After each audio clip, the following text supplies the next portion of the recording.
Syukur kehadrat ilahi dengan limpah kurnianya, maka diberi kesempatan untuk kita berkongsi dalam satu medan ilmu yang bertajuk Hala Tuju selepas SPM. Kami mengharapkan agar perkongsian ilmu ini dapat memberi manfaat kepada semua peserta di alam maya yang hadir. Terima kasih diucapkan kepada semua peserta yang ada sekarang. Mungkin daripada beberapa negeri juga sebab kita buka penyertaan ini kepada seluruh Malaysia. Jadi terima kasih pada semua. Apa khabar semua? Diharapkan semua berada dalam keadaan yang sihat sejahtera adanya. Terlebih dahulu setinggi-tinggi ucapan tahniah kepada semua calon SPM yang telah mengambil keputusan pada 10 Jun yang lepas. Kepada semua calon SPM di luar sana, apa saja keputusan yang diperolehi, diucapkan selamat berjaya kepada semua untuk meneruskan langkah yang seterusnya. Banyak lagi peluang yang terbuka di luar sana seperti universiti, matrikulasi, Institut Pendidikan Guru, Kolej Kemahiran, Politeknik tingkatan 6 dan sebagainya lagi. Baiklah, sebelum kita meneruskan sesi ini dengan lebih lanjut, kita berkenalan dahulu dengan dua orang panel kita pada pagi ini. Baiklah, saya akan memperkenalkan panel yang pertama iaitu Tuan Haji Muhammad Kasim bin Jaafar. Beliau merupakan Timbalan Pengarah Sektor Pembangunan Pelajar Bahagian Matrikulasi Kementerian Pendidikan Malaysia Putrajaya. Berpengalaman luas dalam bidang pendidikan, pernah bertugas sebagai guru di Sarawak, pensyarah di Institut Pendidikan Guru di Sarawak dan Pahang, dan akhirnya terlibat sepenuhnya dalam bidang pengurusan di program matrikulasi sejak tahun 2000 sehingga kini. Sama ada sebagai Timbalan Pengarah dan juga pengarah di peringkat Kolej Matrikulasi dan kini sebagai Timbalan Pengarah di bahagian Matrikulasi Kementerian Pendidikan Malaysia. Orang kuat bahagian matrikulasi. Okay. Seterusnya saya akan memperkenalkan pula panel yang kedua iaitu Profesor Madya Dr. Muhammad Zahrawi bin Muhammad Noor. Beliau merupakan pensyarah akademik di Jabatan Pendidikan Perubatan Pusat Pengajian Sains Perubatan USM. Sedikit biodata Prof, beliau merupakan kaunselor berdaftar pemegang ijazah PhD dalam bidang kaunseling dari Universiti Malaya dan mempunyai pengalaman yang sangat luas dalam bidang pendidikan. Mempunyai pengalaman sebagai guru bimbingan dan kaunseling dan kaunselor sejak dari tahun 1996 lagi. Pernah berkhidmat di IPG Kampus Kota Baru, Kelantan selama 10 tahun sebagai pensyarah kaunseling dan ketua Jabatan Ilmu Pendidikan. Juga aktif memberikan ceramah dalam bidang kajian tindakan, penyelidikan, motivasi, keibubapaan, pendidikan keguruan dan sebagainya. Alhamdulillah, pagi ini kita bersama-sama dengan panel-panel yang sangat hebat dan berpengalaman luas dalam bidang kepakaran masing-masing.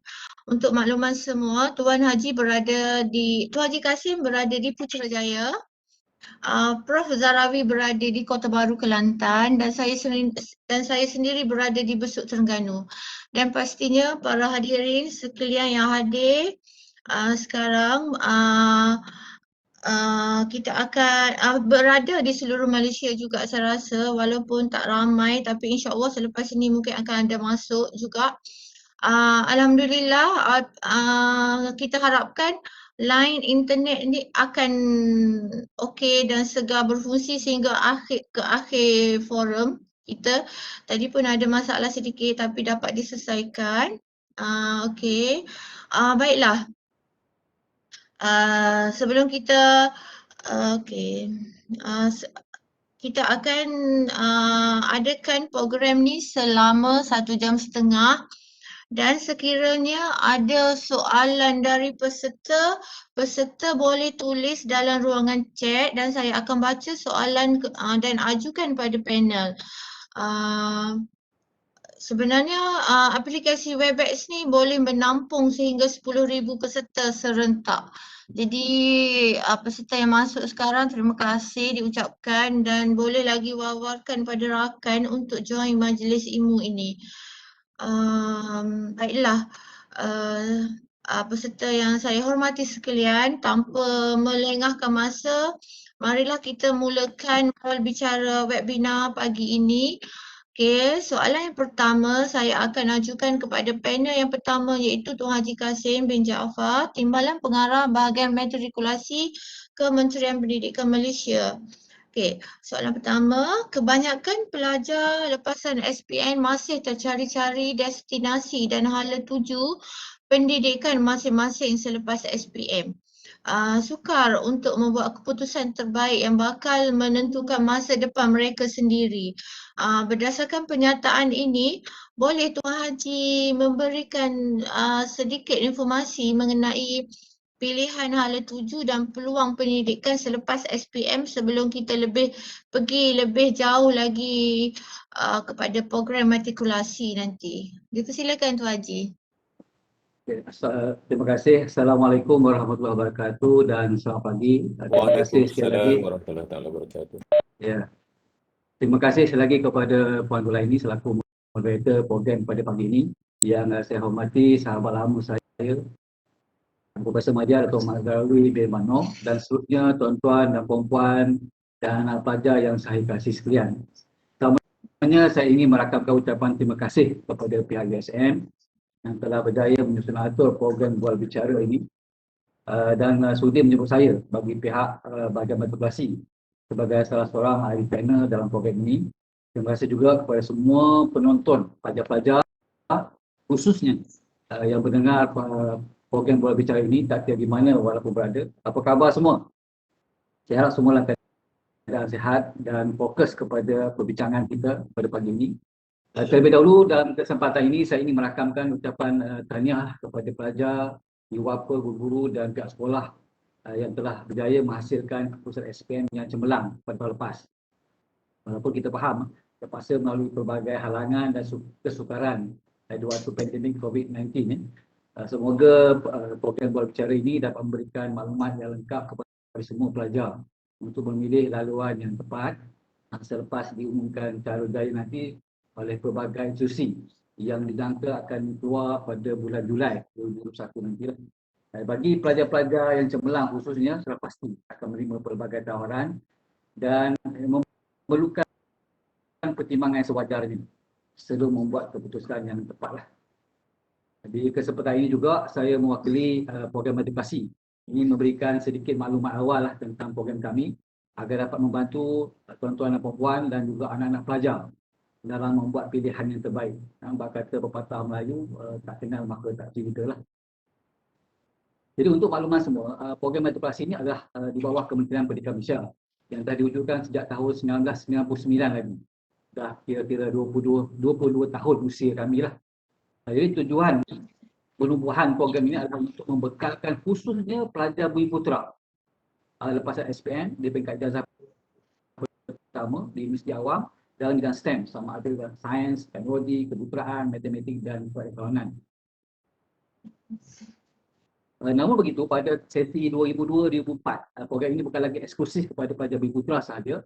Bila kami telah membuka tempat sebanyak 10% kepada pelajar bukan Bumi Putera. Maknanya pelajar bukan Bumi Putera boleh memohon untuk program matrikulasi. Ada peluang dan tempat untuk mereka. Jadi sehingga kini jumlah lulusan pelajar program matrikulasi adalah lebih kurang 426,000 orang. Mereka ini telah menyambung pengajian dalam pelbagai bidang di industri awam dan swasta sama ada di dalam ataupun di luar negara. Dan alhamdulillah telah berjaya dalam bidang kerjaya masing-masing. Untuk maklumat semua, sebanyak 30,000 tempat, banyak 30,000 tempat telah kami sediakan pada tahun ini dan kami sangat-sangat menanti-nantikan ketibaan anak-anak pelajar yang mana kami telah menyediakan 15 buah kolej matrikulasi dan 2 kolej marah di seluruh negara. Setiap negeri ada polisnya, kecuali Terengganu lah. Minta maaf lah kalau pelajar-pelajar Terengganu. Bagi Sabah kami wujudkan di Pulau Bebas Cukai, iaitu di Pulau Labuan. Jadi seterusnya, saya ingin fokuskan apa yang ditanya oleh panel tadi. Saya nak bagikan sedikit gambaran tentang apa istimewanya program kami dan relevan kepada anak-anak pelajar. Saya nak bagi yang bagi perkara-perkara asas dahulu. Sekarang benda-benda ini banyak ditanya terutama oleh guru-guru, oleh ibu bapa yang akan memberikan kesan kepada pemilihan anak-anak pelajar. Yang pertamanya ialah lulusan program matrikulasi ini diiktiraf ke tahun pertama program ijazah di semua universiti awam dan juga universiti swasta di Malaysia. Jangan bimbang. Untuk makluman anak-anak pelajar, sejak awal penubuhan hingga kini kami telah bergerak dengan bimbingan, pemantauan dan penglibatan secara langsung daripada tenaga kepakaran daripada universiti awam. Sama ada dalam bentuk penggubalan dia, pembangunan kurikulum, pentaksiran dan juga panel pemeriksa kertas jawapan. Malah kursus-kursus peningkatan profesional peserta kami memang dikendalikan sepenuhnya oleh tenaga pakar daripada universiti awam. Malah kerjasama yang ini juga turut melibatkan barisan kepimpinan tertinggi universiti awam. Melalui kami ada wujudkan jawatankuasa penasihat akademik yang terdiri daripada semua timbalan Chancellor akademik dan antarabangsa IPTA seluruh Malaysia. Jawatankuasa ini bertanggungjawab memantau, memastikan program ini berada dalam landasan yang betul agar kami terus kekal relevan dan berdaya saing dalam membekalkan pelajar-pelajar industri yang berkualiti di seluruh kepada usia awam. Yang keduanya, saya nak maklumkan di sini bahawa program ini diiktiraf oleh industri-industri terkemuka di luar negara untuk terus Prof. ke tahun pertama universiti. Ya. Okey, okey. Boleh. Okey. Okey. Boleh dengar. Keduanya, program ini diiktiraf oleh beberapa universiti terkemuka di luar negara untuk terus ke tahun pertama program ijazah. Alhamdulillah, sehingga hari ini program matrikulasi telah mendapat pengiktirafan daripada industri-industri terkemuka di United Kingdom, Australia, New Zealand dan yang terkini adalah di University of Kyoto di Jepun. Slide ada penunjukan industri-industri yang mengiktirafkan program matrikulasi lah. 19 daripada industri tersebut merupakan 100 industri terbaik di dunia berdasarkan pada QS World Ranking tahun 2021, yang mana pengiktirafan ini sebenarnya membuktikan bahawa kurikulum, pentadbiran, sumber manusia dan prasarana yang disediakan oleh kami diterima oleh industri yang berprestij di peringkat antarabangsa. Di antara yang industri yang boleh saya sebutkan, kalau boleh slide berkaitan dengan industri, boleh tunjukkan slide tentang industri. Next slide. Apa saya teruskan? Tunjuk apa tuan? Apa ni senarai industri. Kalau ada the next ada senarai industri. Berarti saya terus. Okey. Ini antara industri yang mengiktiraf kami, dan kami pun telah mengadakan kerjasama dan kami telah menghantar pelajar-pelajar kami yang cemerlang ke industri-industri berkenaan. Sama ada yang pertama kali United Kingdom, University Birmingham, Nottingham, Surrey, King College London, University of Manchester, University of Southampton, University London, Warwick, Bristol, Cardiff, okay. Kalau di Australia, University Sydney, New South Wales, Adelaide, Monash University, di New Zealand, Auckland, di Wellington dan juga Canterbury. Malah yang terkini adalah kita telah bekerjasama dengan Universiti Kyoto di Jepun. Ketiganya, saya nak tunjukkan di sini yang ketiganya tentang dari segi tenaga pengajar kami. Kami memastikan bahawa tenaga pensyarah yang dilantik di kuliah matrikulasi berkualiti. Mereka dipilih melalui satu proses, satu saringan temuduga, dan mereka mesti mengajar berdasarkan bidang pengkhususan mereka di peringkat ijazah. Malah sebahagian daripada mereka memiliki ijazah peringkat sarjana dan juga PhD. Kami juga telah melantik dan mewujudkan kumpulan subject matter expert, yang mana kumpulan pensyarah-pensyarah yang berpengalaman dan mahir dalam bidang masing-masing ini akan bertindak sebagai mentor, pembimbing dan pakar rujuk kepada pensyarah-pensyarah baru ataupun pensyarah-pensyarah muda dalam sistem kami bagi memastikan proses pengajaran pembelajaran di program kami terus kekal berkualiti lah. Malah kami untuk mengekalkan kecemerlangan, kami telah melaksanakan program skim latihan tenaga pengajar, program matrikulasi yang popular dengan singkatan SLT-TPDM, dengan kami menghantar pelajar-pelajar cemerlang dari lulusan kami yang berminat dalam bidang pendidikan ke universiti terbuka yang saya senaraikan tadi sejak tahun 2006 lagi. Sehingga tahun 2021, sehingga tahun ini kami telah menghantar seramai 399 orang pelajar yang cemerlang ke universiti yang saya sebutkan tadi, dan mereka kembali semula ke kolej muda kami. Dan selepas inilah mereka ini akan menjadi ejen perubah kepada pelaksanaan PDP, pengajaran pembelajaran yang terkini di kolej-kolej kami. Dan yang keempatnya, mungkin yang terakhirlah untuk pusingan pertama ni, ialah tentang laluan kerjaya ke perkhidmatan awam. Walaupun matlamat utama kami adalah untuk membekalkan pelajar dalam kepada universiti awam dalam pelbagai bidang pada setiap tahun, namun kami tetap terbuka memberikan peluang kepada pelajar untuk memutuskan untuk menceburkan diri dalam sektor pekerjaan terlebih dahulu sebelum melanjutkan pengajian ke UA. Oleh itu, sijil matrikulasi yang mereka terima nanti telah melayakkan mereka untuk dipertimbangkan bagi pelantikan ke grade 29 dalam 39 jawatan perkhidmatan awam yang telah diluluskan oleh JPA sejak tahun 2017 lagi lah. Jadi grade ini sebenarnya setara dengan sijil diploma. Jadi saya rasa itu sebagai peringkat permulaan, peringkat awal untuk saya memberikan gambaran secara umum tentang program matrikulasi sebagai maklumat awal kepada anak-anak pelajar dalam memberikan gambaran tentang di mana program matrikulasi berada pada ketika ini. Jadi saya rasa saya berhenti dulu di sini untuk persiapan pertama. Saya serah semula kepada Puan Zulaini. Terima kasih pada Tuan Haji di atas jawapan yang panjang lebar itu tadi. Diharapkan para peserta yang ada di luar sana, khususnya pelajar-pelajar lepasan SPM mendapat input yang berguna dan tahu nak ke mana selepas SPM. Tadi saya ada dengar 30 tempat pusat matrikulasi di seluruh Malaysia, tetapi di Terengganu tak ada, tak apa, walaupun tak ada, banyak lagi tempat-tempat yang lain. Dan banyak sangat saya dapat input tadi, jadi diharapkan para peserta yang ada ni mendapat input yang sangat berguna. Terima kasih kepada Tuan Haji. Okey, baiklah, kita seterusnya akan beralih kepada soalan yang kedua yang akan saya ajukan kepada Profesor Madia, Dr. Muhammad Zahrawi bin Makno.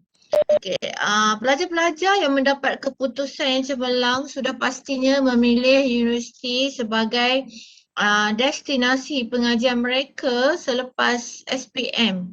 Berdasarkan pernyataan ini, boleh Prof memberi panduan pemilihan kursus yang sesuai dengan keputusan yang diperolehi, dan maksudnya bagaimana kita nak pilih kursus yang sesuai dengan keputusan kita.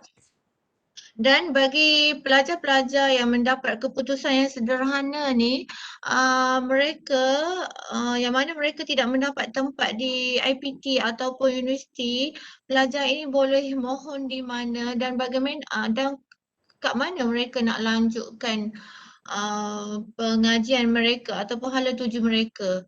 Ada dua soalan kat sini. Okey, jadi saya serahkan pada Prof. Terima kasih Prof. Okey, Assalamualaikum warahmatullahi taala wabarakatuh. Alhamdulillahirabbil alamin wassalatu wassalamu ala asyrafil anbiya wal mursalin wa ala alihi washabi ajmain. Yang berusaha Puan Zulaini Husin selaku moderator forum kerjaya pada pagi ini, sahabat saya panel yang pertama Tuan Haji Muhammad Kasim Jaafar daripada bahagian matrikulasi Kementerian Pendidikan Malaysia, dan saya kira majoriti adalah student lah ya yang bersama kita, dan tak apalah, mungkin ada juga dalam kalangan parent yang hadir bersama. Jadi selamat datang ke majlis webinar ini untuk kita mendekatkan diri kita dengan maklumat-maklumat kerjaya. Bagi pihak USM, saya mengucapkan tahniah dan syabas kepada anak-anak kerana mendapat keputusan dan patut kita bersyukur dengan keputusan yang kita terima. Sama ada kita sangat cemerlang, kita sederhana ataupun kita result biasa saja.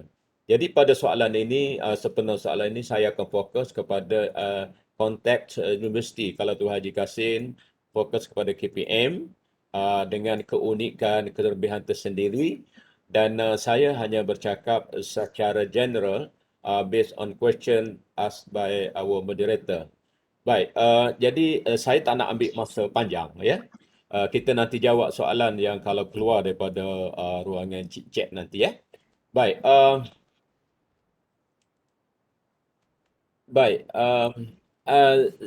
soalan daripada pengusi, dia tanya apakah tips ya yang sepatut diikuti oleh anak-anak pelajar. Okey.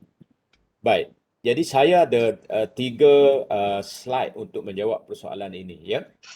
Sebelum tu saya nak pergi kepada apakah sebenarnya faktor yang menentukan seseorang itu memilih kursus A, kursus B dan tidak memilih kursus C.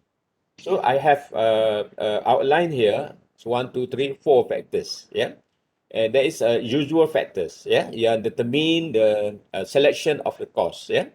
So the first of course lah qualification ataupun kelayakan kan. Kemudian interest.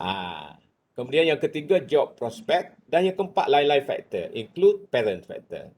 Baik, kalau dahulu zaman saya, zaman Tuan Haji Kasim dan mungkin zaman moderator tahun 80-an ya. Kita bukan qualification sangat yang jadi utama. Sebab kita yang jadi utama ketika itu ialah interest, minat, sebab kita ada banyak pilihan yang terbuka, kan? Just kita ambil yang matching dengan interest kita. Now bukan interest lagi. Dia dah bertukar menjadi kelayakan.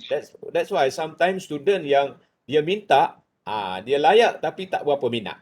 Tapi kalau dia semata-mata untuk minat dia tak akan dapat masuk universiti. Jadi terpulanglah kepada tu. Dan yang ketiga, job prospect. Jadi 3-4 perkara ni, terutama perkara 1, 2, 3, saya akan highlight dalam slide saya. Ya.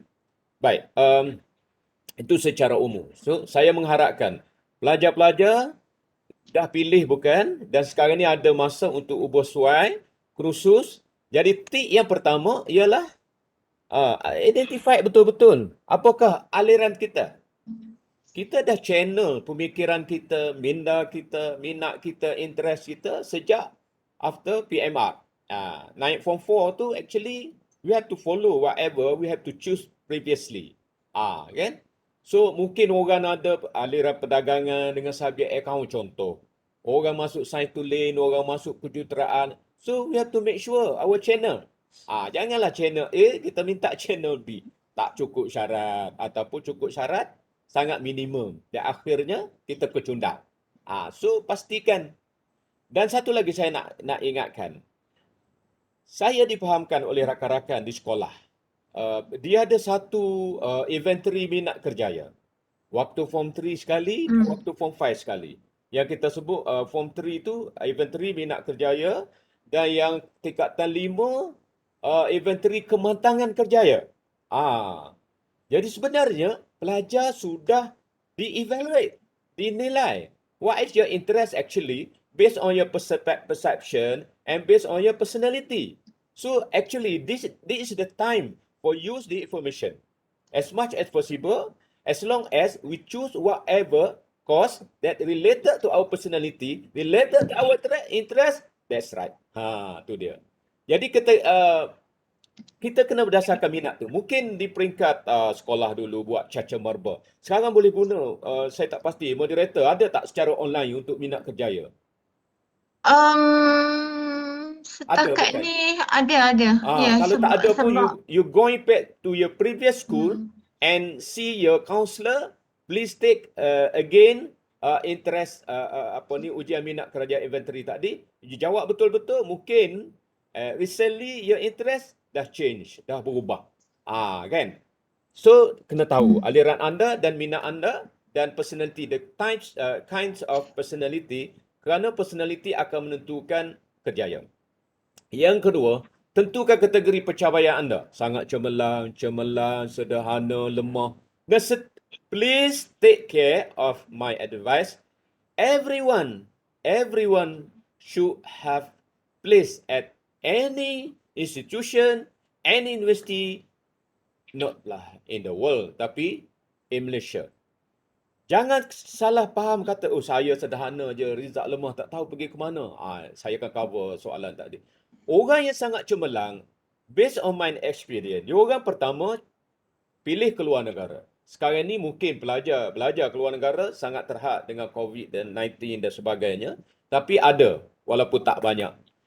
Dan ada bukan seorang dua lah, segelintir, mungkin 10% of very excellent student, they choose IPG, Institut Pendidikan Guru. Kerana one of the strength of IPG is dia akan dapat posting, betul ke Puan Moderator, akan dapat posting keluaran IPG akan confirm semua akan dapat posting. akan dapat post. Jadi ada 10% of pelajar cemerlang yang pilih nak jadi cikgu, macam-macam bidang, berpuluh-puluh bidang. So we have to make sure lah, whatever you choose, please make sure your chosen is consistent with your mindset, with your interest. Kemudian saya ambil daripada bawah lah, yang lemah dan sederhana. Kita ada institusi MARA, akan ada dalam slide saya nanti. Banyak sangat boleh pergi. Dan yang ketiga, tip umum ialah troka semua kursus yang bersesuaian dengan kelulusan. Jangan kita jumpa, rasa minat, rasa layak, terus minta. No, we have to open all the kursus offered by UPU. Dan kalau tak silap saya ada pengalaman beberapa tahun lepas, assist to my son to choose the best course. I saw that at least we have 28 of courses yang offer di peringkat diploma, di peringkat lepasan SPM. 28 anak-anak. Sangat banyak. Kan? Dan yang ketiga, elak pilih kursus yang hanya mempunyai kelayakan minima. Kecuali terpaksa, tak ada pilihan. Sometimes kita fail bukan kerana kita result tak cukup baik, tetapi kita tak betul dari segi memilih kursus. Kita dah rasa sedap, seronok, ya, kita dah cukup syarat minima, so kita pilihlah kursus-kursus yang power. Sebenarnya itu tidak menjanjikan. Saya ada pengalaman bagaimana mengurus anak saya sendiri, anak sulung saya yang selama ni dia mendapat 12A di satu sekolah, dan saya minta untuk buat asasi perubatan di UIA. Dan saya refer, of course lah, I have refer Tuan Haji Kasih. Tuan Haji Kasih kata orang nak yang pergi UIA ni 12A+. Anak saya tak adalah 12A+. Ada 1, 2, 3, 4 saja A. So tukar pergi ke USIM. Dan alhamdulillah dapat berjaya di USIM, dan sekarang ni tunggu untuk penempatan housemanship di hospital-hospital kerajaan. So yang bantu saya tadi itu dialah, ya. Jadi so kita elakkan kursus yang punya kelayakan minimum. Jadi bagaimana kita nak dapat info? Kita tanya orang, ya. Rujuk kepada senior kita, jiran-jiran kita, cikgu, kaunselor sekolah, dia banyak maklumat. Dan yang keempat untuk tips umum ialah, kalau keputusan tidak betul-betul power, elak pilih universiti ternama. Elak pilih universiti ternama. Jadi itulah secara umum untuk soalan pusingan 1. Saya kembali kepada moderator. Okay, terima kasih Prof di atas jawapan tu tadi. Jelas dah tu, walaupun saya tanya 2 soalan tu macam-macam dah yang Prof bagi tahu. Jadi diharapkan para peserta yang bersama-sama kita pada hari ini dapat input yang berguna, dan sebenarnya walaupun pelajar lepasan SPM yang tak dapat masuk universiti, sebenarnya ada banyak lagi peluang-peluang yang ada di luar sana. Jadi selain daripada bidang akademik, ada kemahiran juga di luar sana. Jadi kita sebenarnya mempunyai peluang peluang untuk kita. Okey, baiklah, seterusnya saya pergi pada Tuan Haji Kasim. Tuan Haji kat saya sekarang dekat Putrajaya kan? Ya, ya. Ya. Lama dah tak pergi Putrajaya dah. Oh, Okey, sejak balik besuk ni. Okey, oh, ah, matrikulasi merupakan program persediaan atau program pra-universiti yang mempersiapkan diri pelajar untuk melanjutkan pelajaran, untuk melanjutkan pengajian ke peringkat ijazah.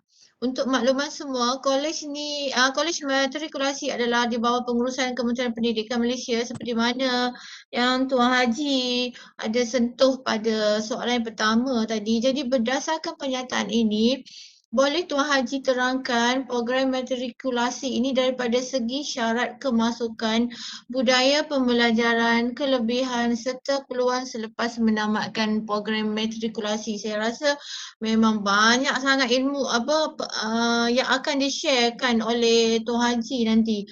Saya pun tak sabar nak dengar sebab pun nanti pun saya pun akan ada anak juga yang akan melanjutkan pelajaran selepas SPM. Jadi saya nak tanya, masih dibuka permohonan ke sekarang ataupun dah ditutup? Dan juga bagaimana untuk memohon bagi untuk kita pohon matrikulasi ni? Jadi banyak soalan tu Tuan Haji. Jadi saya rasa dipersilakan Tuan Haji. okey, terima kasih kepada Puan Zuraini ya. Saya sebenarnya dalam kesempatan yang berikut terhad, saya nak gunakan peluang ini untuk mempromosikan program matrikulasi. Minta maaf, saya akan fokuskan kepada program matrikulasi sebab inilah peluang yang sekarang yang kami boleh kemungkinan akan dapat memberikan maklumat kepada semua pelajar seluruh Malaysia tentang program matrikulasi. Mungkin slide nanti mungkin akan saya paparkan apabila perlulah masa saya jawab. Sebab kalau boleh saya nak sampaikan sebanyak mungkin persoalan-persoalan yang dinyatakan tadi, yang mana saya yakin persoalan-persoalan yang Puan Zuraini kemukakan tadi merupakan soalan-soalan yang kerap timbul di minda ibu bapa, khususnya pelajar sebelum nanti akan membuat keputusan yang terbaik dan sesuai dengan hasrat dan cita-cita masa depan pelajar.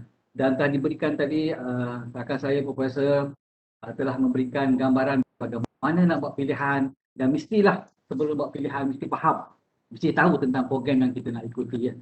Jadi untuk makluman anak-anak pelajar khususnya mulai tahun 2021 kami telah menguruskan semula proses pengambilan pelajar secara berasingan.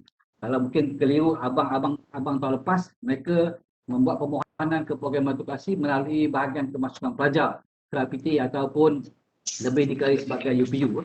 Jadi sudah pastilah akan mewujud pertidawaran bertindih yang memerlukan ibu bapa dan anak-anak pelajar memiliki maklumat yang mencukupi dalam membuat pilihan.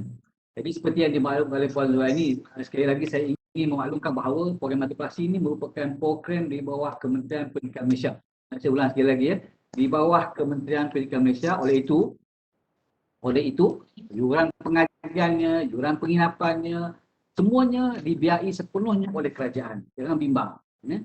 Namun begitu, pelajar hanya perlu membayar yuran pendaftaran sekali sahaja bagi 1 tahun pengajian dengan kadar antara RM500 ke RM620 mengikut jurusan yang ditawarkan, dan yuran ini sebenarnya dikembalikan semula kepada pelajar melalui pembelian peralatan, perkhidmatan yang diberikan seperti insurans, yuran peperiksaan MUN, kad metrik, t-shirt, kod mahmal, bengkel dan sebagainya. Ya. Malah kerajaan, oleh kerana ini merupakan program kerajaan di bawah Kementerian Pendidikan, kerajaan telah menawarkan bantuan sara hidup pelajar kepada semua pelajar yang layak dengan kadar bantuan sebanyak RM250 sebulan bagi menampung kehidupan dan sara hidup mereka sepanjang berada di kolej matrikulasi. Jadi bantuan ini khusus kepada pelajar yang pendapatan keluarganya di bawah RM10,000 sebulan. Jadi pendapatan jika pembelajaran dilakukan secara berhemah, insya-Allah kadar tersebut mencukupi untuk menampung pembelajaran makan minum pelajar sepanjang berada di kolej. Saya nak terus kepada jurusan. Apakah jurusan yang ditawarkan oleh program matrikulasi? Ya? Kami menawarkan 4 jurusan, iaitu jurusan sains, jurusan perakaunan, jurusan perakaunan profesional dan juga jurusan kejuruteraan untuk dipilih oleh pelajar semasa memohon. Ya, memohon sama ada memohon pada 15 Mac hingga 14 April ataupun kami dah buka semula mulai 17 Jun ini hingga 22 Jun. Ya. anak pelajar akan memilih 4 jurusan ini, ya, untuk diikuti semasa memohon, semasa dimatrikulasi, dan permohonan tersebut berdasarkan kepada kelayakan anak-anak pelajar dan juga minat kecenderungan anak-anak pelajar di program kami. Untuk yang pertama, bagi jurusan sains, surat tawaran akan tertera jurusan sains sahaja.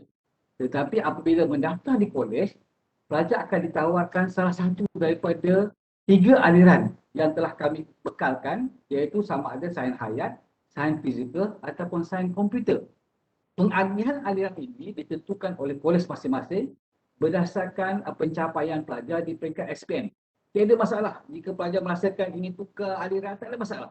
Hanya perlu membuat permohonan di kolej sahaja. Jadi pemilihan ini penting untuk menentukan hala tuju seperti yang kata Profesor Zarawi tadi, pilihan program universiti dan juga kerjaya pelajar nanti. Bagi sains hayat, pelajar akan mengambil 4 subjek keras, iaitu matematik, fizik, kimia dan biologi. 4 subjek keras. Manakala kalau sains fizikal dia tak ambil subjek bio, dia digantikan subjek bio dengan sains komputer. Manakala bagi pelajar yang sains komputer, dia tak ambil subjek fizik. Fizik diganti dengan biologi dan diambil sains komputer. Jurusan yang kedua adalah jurusan perekonomian, dan yang ketiga adalah jurusan perekonomian profesional ataupun popular dengan panggilan JP Pro. Program ini merupakan hasil kerjasama dengan UiTM dan ACCA yang berpekalan di luar negara, yang mana pelajar-pelajar setelah tamat sahaja pengajian di matrikulasi selama setahun akan ditawar secara automatik, sebab kami ada kerjasama dengan UiTM untuk meneruskan pengajian selama 2 tahun setengah di UiTM bagi membolehkan pelajar mendapat sijil yang melayakkannya untuk jadi accountant profesional bertauliah. Dan yang terakhir sekali lah jurusan kejuruteraan. Jurusan kejuruteraan ini kami tawarkan ada 4 aliran di bawah ini, iaitu kejuruteraan asas kejuruteraan, kejuruteraan elektrik elektronik, kejuruteraan awam dan kejuruteraan mekanikal. Jadi penempatan pelajar ini berdasarkan kepada subjek yang diambil di peringkat SPM. Kalau di peringkat SPM pelajar ada subjek kejuruteraan awam, kita akan salurkan aliran kejuruteraan awam. Kalau mekanikal ke mekanikal. Kalau elektrik elektronik ke elektrik elektronik lah. Tetapi bagi pelajar-pelajar yang tidak ada subjek berkenaan yang ingin memohon dalam bidang jurusan kejuruteraan awam, kami tawarkan. Kami akan tempatkan pelajar ini di aliran asas kejuruteraan. Ya. Dan untuk kemasukan ke universiti nanti, biasanya pelajar asas kejuruteraan dia boleh masuk ke mana-mana. Masuk awam ke, mekanikal ke, elektrik, mana-mana. Tetapi bagi pelajar yang dah fokus, biasanya akan terus sambung ke universiti dalam aliran yang telah mereka ambil semasa di matrikulasi. Jadi semua pengajar ini dilaksanakan selama 1 tahun ataupun 2 semester, dan pelajar hanya perlukan 4 subjek. Yang saya sebutkan tadi, 4 subjek sahaja, ia akan melibatkan peperiksaan yang menentukan PNGK ataupun kuarter nilai matematik yang menentukan apa yang digunakan semasa memohon di peringkat ijazah. Okay? Alhamdulillah, berkat kesungguhan dan komitmen kami serta pelajar, walaupun orang kata susah dan sebagainya, tapi setiap tahun 98 hingga 99% pelajar kami telah berjaya menyambung pengajian di universiti awam. Malah pada sesi lepas, misalnya saya contoh sesi lepas misalnya, 99.8 kurang 0.2 sahaja pelajar telah berjaya menyambung pengajian di UA. Malah daripada 99.8% tu, 72% daripadanya mendapat berdasarkan pilihan pertama pelajar. Pilihan utama pelajar. 72% mendapat pilihan utama pelajar. Cuma kenapa wujud kegagalan? Kegagalan pelajar bukan disebabkan mereka tidak layak, tetapi disebabkan tadi yang Profesor tadi dah sebutkan tadi. Disebabkan oleh kerana mereka memilih pilih bidang yang melibatkan adanya kriteria-kriteria tertentu. Sama ada pilihan tersebut banyak persaingan, ada kriteria-kriteria yang ditetapkan oleh fakulti yang berkenaan. Misalnya, ada pelajar kami pada sesi lepas dapat 3.8. 3.8 ni hebat ni. Hebat lah 3.8 ni. PNGK 3.8. Tetapi dia nak kekal memohon perubatan. Walaupun dalam peringkat rayuan gagal, dia nak juga dalam fakulti perubatan kerana minat yang mendalam. Kita nak maklumkan bahawa pelajar ini akan gagal kerana ramai pelajar yang dapat forfeit, tempat yang terhad, dan akhirnya memang tak dapatlah, gagal. Begitu juga ada yang pelajar yang dapat 4 flat. Tetapi inginkan bidang perubatan, dia ada kriteria dia. Dia mesti melalui proses temuruga, gagal temuruga. Ataupun syarat bandwidth yang ditetapkan. Mereka tak dapat tahap bandwidth yang ditetapkan. Band 4. Jadi mereka dapat band 3, memang tak layak. Jadi akhirnya, apa yang kami buat adalah kami nasihatkan pelajar ini untuk meneruskan pengajian di IPTS. Bukan sebabkan kerana mereka tak layak, tetapi pilihan tadi. Seperti yang dikata oleh Prof tadi, pilihan dan mesti sesuai dengan kriteria yang ditetapkan oleh fakulti. Barulah kita kita boleh bersaing dengan sebaik mungkin dan ada peluang yang sesuai dengan kelayakan kita. Malah kalau kita lihat dari segi peperiksaan MUET yang merupakan antara syarat kemasukan kemistri dan juga syarat-syarat fakulti, kita alhamdulillah kita telah 92% daripada pelajar kami mendapat band 3 dan ke atas. Malah mulai tahun 2017 setelah saya, setiap tahun pelajar matrikulasi menerima anugerah pelajar terbaik MUET peringkat kebangsaan dengan mendapat band 6 lah. Kalau saya nak sebut, kerana ada soalan tentang prasarana, saya nak sebut tentang prasarana. Minta maaf, saya kena lobby matrikulasi ni. Inilah peluang yang kami ada. Okey, teruskan, no problem, teruskan.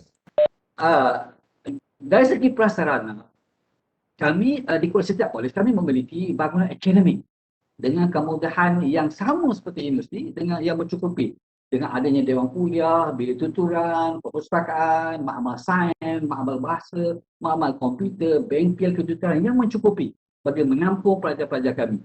Selain itu, kami ada pusat serenti pelajar One Stop Center yang menjadi pusat tumpuan pelajar dalam melaksanakan pelbagai aktiviti-aktiviti co-curriculum. Begitu juga dengan adanya pusat pelajar yang menjual pelbagai keperluan harian pelajar seperti apa yang ada di industri, kami dah sediakan untuk kemudahan kebajikan pelajar. Dan kami ada cafeteria untuk menampung bilangan pelajar antara 500 ke 3,000 pelajar mengikut kapasiti kolej. Bagi kolej-kolej yang besar, kami boleh tempatkan hingga 3,000 orang pelajar. Bagi kolej kecil hanya menampung 500 orang pelajar yang mana kemudahan-kemudahan kami sediakan sesuai dengan kapasiti kolej berkenaan. Begitu juga dengan aktiviti sukan dan riadah. Kolej kami ini memiliki dewan serbaguna, kompleks sukan yang menyediakan pelbagai peralatan sukan kepada pelajar. Bagi memastikan oleh kerana kemasukan universiti ada 10%, maka 10% maka co-curriculum, kami telah menganjurkan dan juga terlibat dengan pelbagai aktiviti. Sama ada di peringkat kolej, zon, peringkat kebangsaan dan juga antarabangsa. Sebab kami memastikan supaya pelajar itu dapat bersaing. Kerana markah 10% itu cukup penting yang akan menentukan sama ada mereka berjaya ataupun tidak. Dia dikira merit. Poin 1, poin 2 itu akan membezakan antara pelajar berjaya ataupun tidak. Jadi kami tidak akan membuka ruang kepada pelajar-pelajar kami gagal. Dan akademik mereka dah pulun sebaik mungkin, kami nak bantu mereka dari segi aktiviti-aktiviti co-curriculum yang memberikan markah 10% kepada pelajar. Jadi melalui pentas yang kami sediakan peringkat 4, peringkat antarabangsa, sudah pastilah bakat, kemahiran pelajar, kami teruskan, kami kembangkan semasa di program matrikulasi. Malah setiap kolej ada kemudahan surau yang besar untuk melaksanakan pelbagai aktiviti kerohanian. Malah surau besar kami ini dijadikan juga sebagai solat Jumaat yang boleh dimarahkan oleh masyarakat setempat. Dan kami menyediakan, oleh kerana pelajar wajib tinggal di asrama, kami telah menyediakan pelbagai kemudahan kolej kediaman yang selesa untuk pelajar-pelajar, yang mana setiap pelajar di setiap bilik ditempatkan hanya 4 orang sajalah, besar dan juga selesa lah. Dan saya nak teruskan soalan-persoalan berkaitan dengan pembelajaran. Bagaimana proses pembelajaran di program matrikulasi. Yang ini merupakan core business kami. Sebab kejayaan kami banyak, orang akan lihat sejauh mana kami mampu untuk menghasilkan pelajar yang cemerlang, sejauh mana kami mampu untuk membekalkan pelajar-pelajar kami ke IPT. Jadi bagi memastikan pelajar kami terus cemerlang, kami amat menitik beratkan tentang pencapaian pelajar. Jadi pelbagai kaedah pengajaran kami terapkan sama ada secara fizikal ataupun secara dalam talian bagi memastikan ilmu dan kemahiran yang disalurkan oleh pelajar diterima baik. Dan kami telah mewujudkan, bukan saja oleh pensyarah telah mewujudkan proses PDP yang cemerlang, kami mewujudkan aktiviti-aktiviti sokongan bagi membantu pelajar dari segi akademik dan sosial. Kami wujudkan program Matric Excellence Program, MEPRO. Program MEPRO ni lah kami aktifkan pelajar dalam kumpulan-kumpulan yang kecil, dan kami memberi kumpulan-kumpulan kecil ini akan dibimbing secara berterusan oleh seorang pensyarah yang dipertanggungjawabkan bagi memastikan pelajar terus kekal cemerlang dari segi akademik dan juga sosial. Jadi anak-anak pelajar ni ada mentor. Kata dalam satu kumpulan biasanya ada antara 8 ke 10 orang, dan ada seorang mentor pensyarah yang akan memantau perkembangan akademik dan sosial. Sebab inilah yang akan dapat membantu sebahagian besarnya kepada kecemerlangan pelajar. Jadi kalau ada anak-anak pelajar yang mungkin terbabas sedikit, akan dibetulkan supaya masuk ke landasan yang kami harapkan sama-sama terus cemerlang dalam akademik dan juga sosial. Begitu juga dari segi program Peer Assisted Learning, PAL, yang kami wujudkan dengan membentuk kumpulan-kumpulan dalam kalangan pelajar. Jadi bersama dengan pensyarah, tetapi dalam kalangan pelajar yang terdiri daripada pelbagai pencapaian akademik, yang mereka ini akan saling bantu-membantu untuk kecemerlangan akademik secara bersama. Jadi pelajar-pelajar ini akan kita bagikan aktiviti kumpulan dan sebagainya, bagi tugasan kumpulan, dan sudah pastilah mereka akan saling lengkap melengkapi sebab kami jadikan sebagai tugas kumpulan. Pelajar ini ada pelajar yang straight A, pelajar yang sederhana, pelajar yang sederhana, dia duduk dalam satu kumpulan dan akhirnya saling lengkap melengkapi, akhirnya kesemua ahli dalam kumpulan tersebut dapat keputusan yang cemerlang. Dan akhir sekali, seperti yang saya maklumkan tadi bahawa permohonan sebenarnya ke program motivasi telah ditutup pada 15 April yang lalu. Dan alhamdulillah kami sebenarnya dengan bilangan yang ada tu, alhamdulillah kami bersyukur dengan jumlah berkenaan. Tapi selepas saja result keluar pada 10 Mei hari itu, bertubi-tubi kami menerima rayuan sama ada melalui email, WhatsApp, panggilan telefon, mohon menyatakan minat memohon ke program kami, dan terlepas pandang terlepas pandang tentang tarikh tutup permohonan ke program integrasi. Alhamdulillah, setelah kami buat perbincangan, bukan mudah kalau bincang dengan pihak pengurusan tertinggi KPM, kemudian akhirnya kami dapat keputusan bahawa kami membuka semula permohonan ke program integrasi mulai 17 hari bulan, dah 2 hari, 3 hari, 2 hari hingga 22 Jun. Ini yang saya harap tak terlepas lagi lah, 17 hingga 22 Jun. Alhamdulillah dalam masa 2 hari, 17, 18, lebih 1,000 pelajar telah mohon. Kami bimbang. Jadi saya harap tidak ada lagi yang pelajaran terlepas pandang. Kita buka sekali lagi 17 hingga 22 bulan, sebulan sekali lagi ya. Jadi permohonan, saya ingatkan sekali lagi bahawa permohonan ke program motivasi adalah percuma. Cuma anak-anak pelajar pergi ke laman web kami, iaitu https://matrikulasi.moi.gov.my. Mungkin mungkin boleh nanti dah ada tengok ya. Yang ini tak boleh salin ya. Boleh terus kepada laman web kami. Jadi saya ulang, kalau sekiranya masih setelah pergi ke laman web ada masalah, boleh hubungi pegawai kami. Pegawai saya dengan nombor telefon 03-884-4083. Depan sama, 03-8884, itu sama, 8884-4083 atau 4036 atau 4037 atau 4031. InsyaAllah kami akan membantu anak-anak pelajar. Jadi keputusan Tarunajaya insyaAllah kami akan umumkan pada 8 Julai 2021. Bagi yang telah memohon, bersedialah insyaAllah dapat pengumuman pada 8 Julai 2020, 8 Julai 2021, yang mana pelajar yang berjaya nanti perlu membuat turun dokumen-dokumen yang ada untuk dilengkapkan bagi tujuan pendaftaran. Terdapat dokumen yang membantu proses pendaftaran, follow dokumen berkenaan, dan sekiranya bermasalah terus hubungi kodes yang ditempatkan berdasarkan pada laman web dan nombor telefon yang diberi. Oleh kerana pada kali ini dengan peningkatan kes COVID-19 dan pelaksanaan PKP di seluruh negara, kita pun tak tahu bila akan berakhir, kami telah buat penetapan bahawa pelajar-pelajar akan mendaftar di kolej masing-masing secara dalam talian bermula 12 hingga 22 Julai. dan pelajar-pelajar akan perlu mengikuti minggu pengurusan pelajar baru selama 2 hari, iaitu pada 26 hingga 27 Julai. 26 hingga 27 Julai. Dan pihak KPM telah bersetuju agar satu semester selama satu semester dalam 5 bulan, pelajar akan kekal berada di rumah dan meneruskan pengajian secara dalam talian di rumah masing-masing.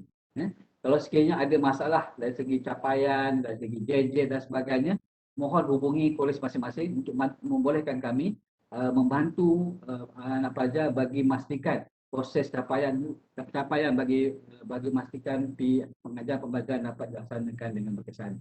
Maaf panjang lebar Puan Moderator, banyak persoalan, dan bila kami buat promosi di beberapa tempat dan beberapa saluran, maklumat-maklumat yang saya sampaikan daripada pusingan pertama, pusingan kedua, inilah maklumat-maklumat yang kami kumpul, kami garapkan, yang kerap ditanya oleh pelajar, dan saya cuba gabungkan semua. Saya takut terlepas pandang.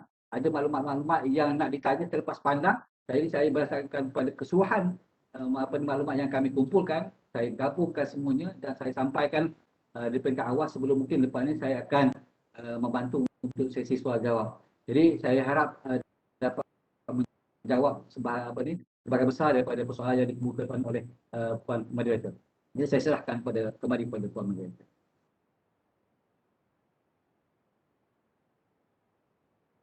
Okey, terima kasih pada Tuan Haji Kasim di atas penerangan yang sangat jelaslah bagi saya tadi tu.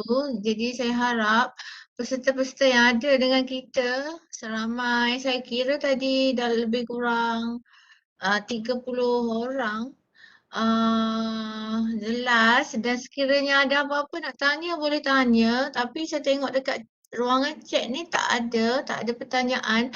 Mungkin saya rasa mereka dah jelas Prof dengan Tuan Haji. Jadi bila saya tengok slide-slide tadi tu pun, saya pun rasa macam berminat juga nak join matrikulasi, tapi dekat Terengganu tak ada pula. Selain daripada apa, apa ya, tadi saya dapat, saya ada tulis apa yang Tuan Haji bagi tahu tadi. Kita masih lagi membuka permohonan sehingga 22 Jun. Jadi saya harap peserta-peserta yang ada dengan kita sekarang boleh alert dengan tarikh yang telah pun dipanjangkan, maksudnya tarikh yang disambung lagi oleh pihak matrikulasi. Jadi saya tengok pada slide-slide tadi memang prasarana yang sangat cantik, sangat menarik. Jadi kita harapkan selepas ni kita akan masuk IPT ataupun masuk matrikulasi secara bersemuka, sebab dah hampir 2 tahun kita secara visual ni, secara online. Macam IPG sendiri pun dah masuk tahun kedua, sekejap ada sekejap tak ada. Maksudnya walaupun mereka datang ke IPG, tapi mereka melalui kelas secara online juga, sebab kita sangat menitik beratkan SOP yang perlu kita lalui sepanjang hidup norma baru ni. Jadi ada soalan ke? Saya dah tengok tak ada kat sini. Tak apa, kejap lagi kalau ada kita akan ajukan pada panel. Jadi seterusnya saya pergi kepada Prof Zarawi, Profesor Madya Dr. Muhammad Zarawi untuk soalan yang terakhir sebelum kita menghabiskan sesi kita pada hari ini. Baiklah, setiap orang mempunyai apa orang kata cita-cita nak masuk ke universiti kan. Memang bila habis SPM tu mereka nak masuk universiti, nak masuk ke institut pendidikan, pengajian tinggi. Macam saya dulu pun, saya memang bercita-cita nak masuk universiti, tapi masa tu zaman-zaman 20 tahun yang lepas tu kita tak banyak info-info macam ni. Jadi bila tak dapat masuk universiti tu kita pergi ke tingkatan 6. Tapi sebenarnya tingkatan 6 pun sangat memberi peluang yang sangat berguna pada diri saya. yang mana saya berjaya melanjutkan pelajaran selepas STPM. Jadi untuk pada Prof Zarawi, apakah ciri-ciri pelajar yang diperlukan oleh universiti? Kita nak masuk universiti ni kita kena ada ciri-ciri pelajar yang diperlukan. Bagaimana budaya dan cabaran pembelajaran universiti, dan soalan yang ketiga, soalan pendek-pendek lah ni, dan bagaimana pula kerjaya selepas menamatkan pengajian?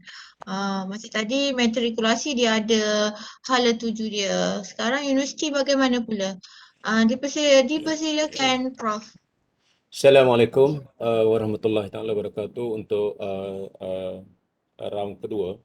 Sebelum saya pergi jauh untuk menjawab soalan moderator, saya nak sentuh sikit apa yang Tuan Haji Kasim cakap. Satu daripada perkataan yang keluar daripada mulut beliau tadi ialah majoriti student lepasan matriculation berjaya further study in an university in Malaysia.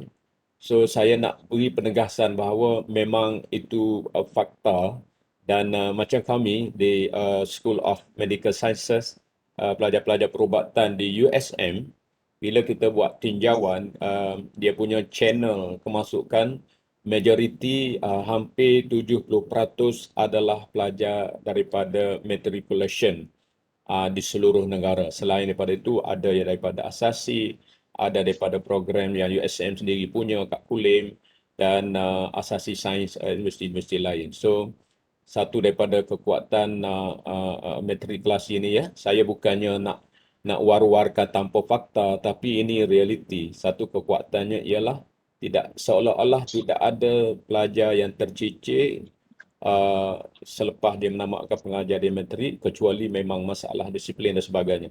Yang kedua, saya nak sentuh juga soalan pertama mengenai bidang kemahiran. Saya rasa saya kena highlight juga. Sikit je saya sebut tadi, tapi saya nak sebut sikit lagi.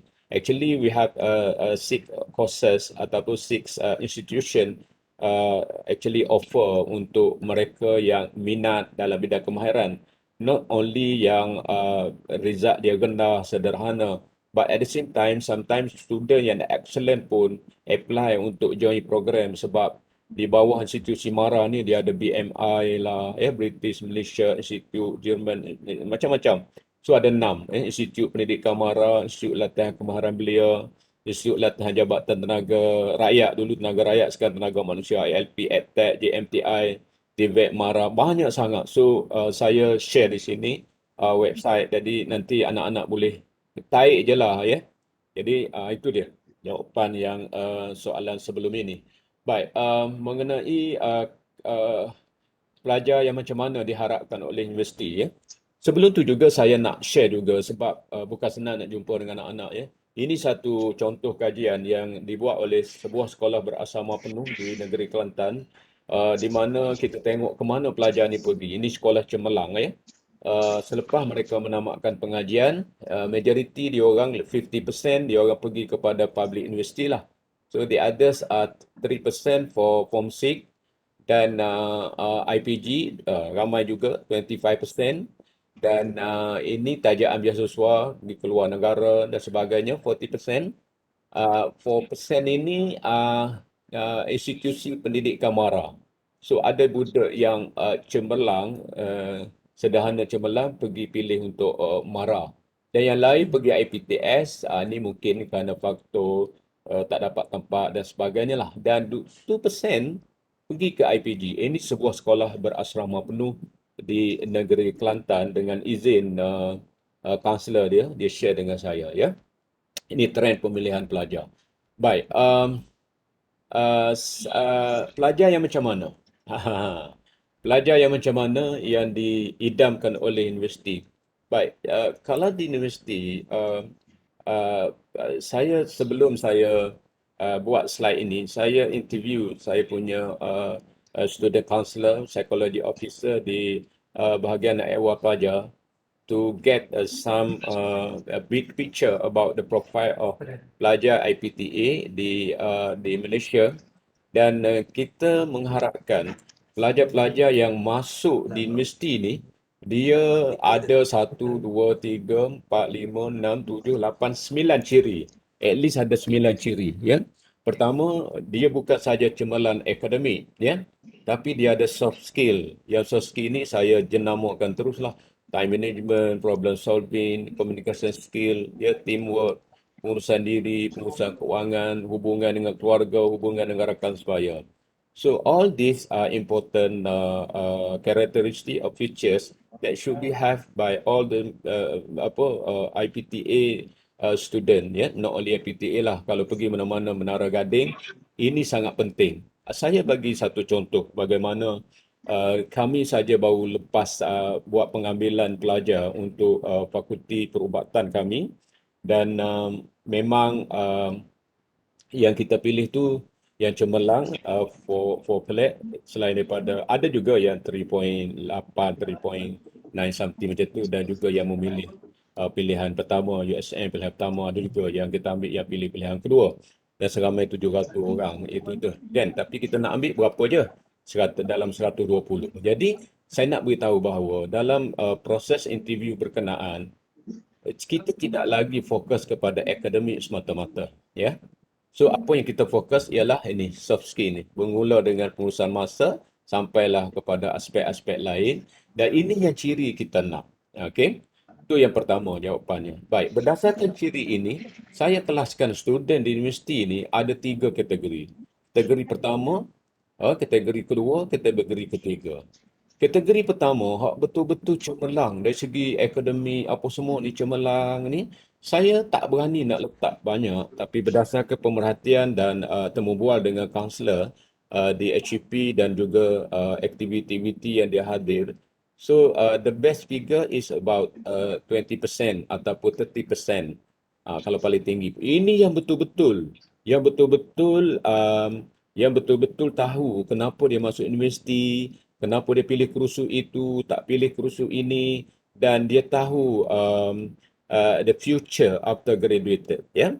So apa kerja yang akan dia lamar, bidang kerja yang akan dia ceburi. So 20% saja.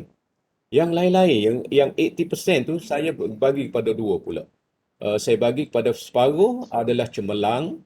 Dalam 50% tu ada sikit cemerlang, ada sederhana, ya.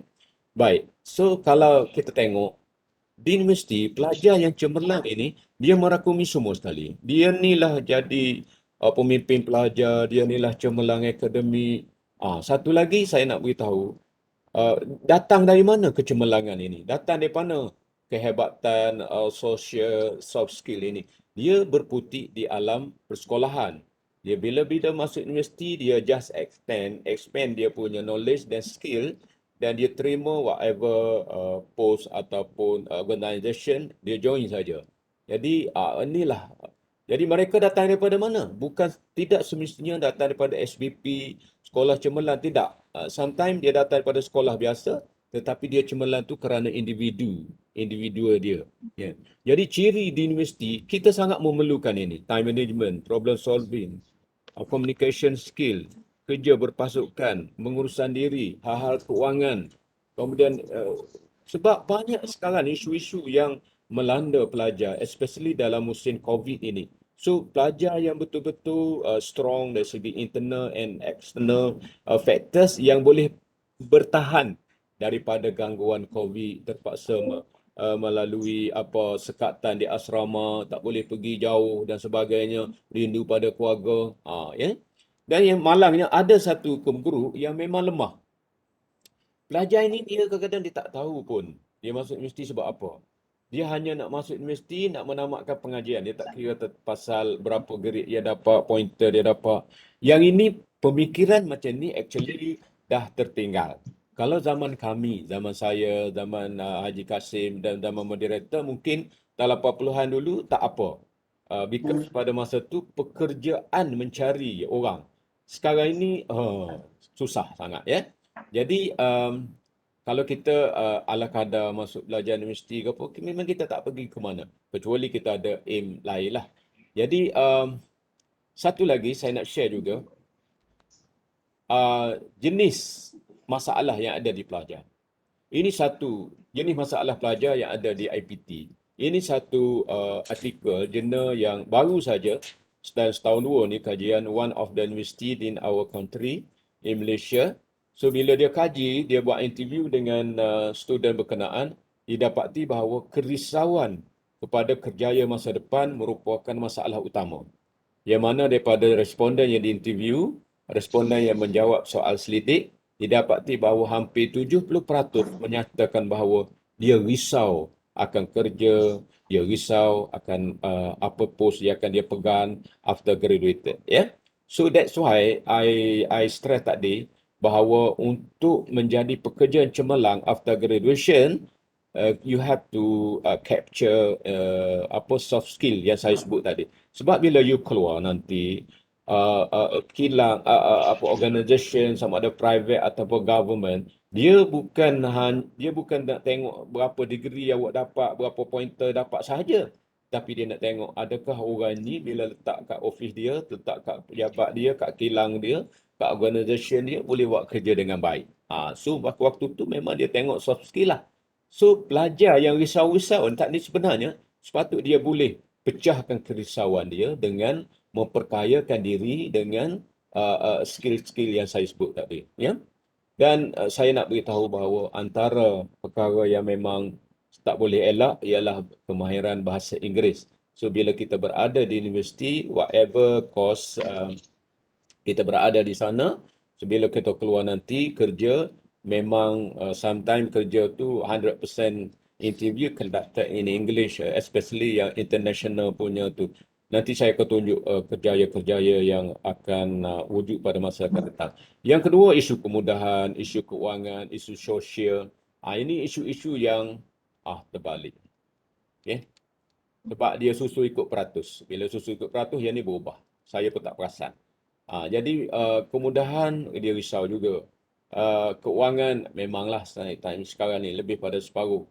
Kemudian masalah-masalah sosial. Jadi untuk mengelak pada masalah-masalah ini berlaku dalam kalangan pelajar, kita mengharap sangat supaya pelajar-pelajar yang masuk ni mempunyai ciri-ciri ini. Kan? Kemudian kerjaya ya. Kerjaya moderator kan?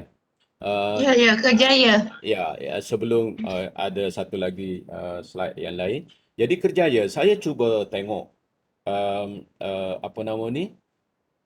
Satu data kajian yang ni tahun 2018, 2019 macam tu, data baru lagi, di mana a group of researcher interview a group of ahli job street di Malaysia seramai 5,000 orang.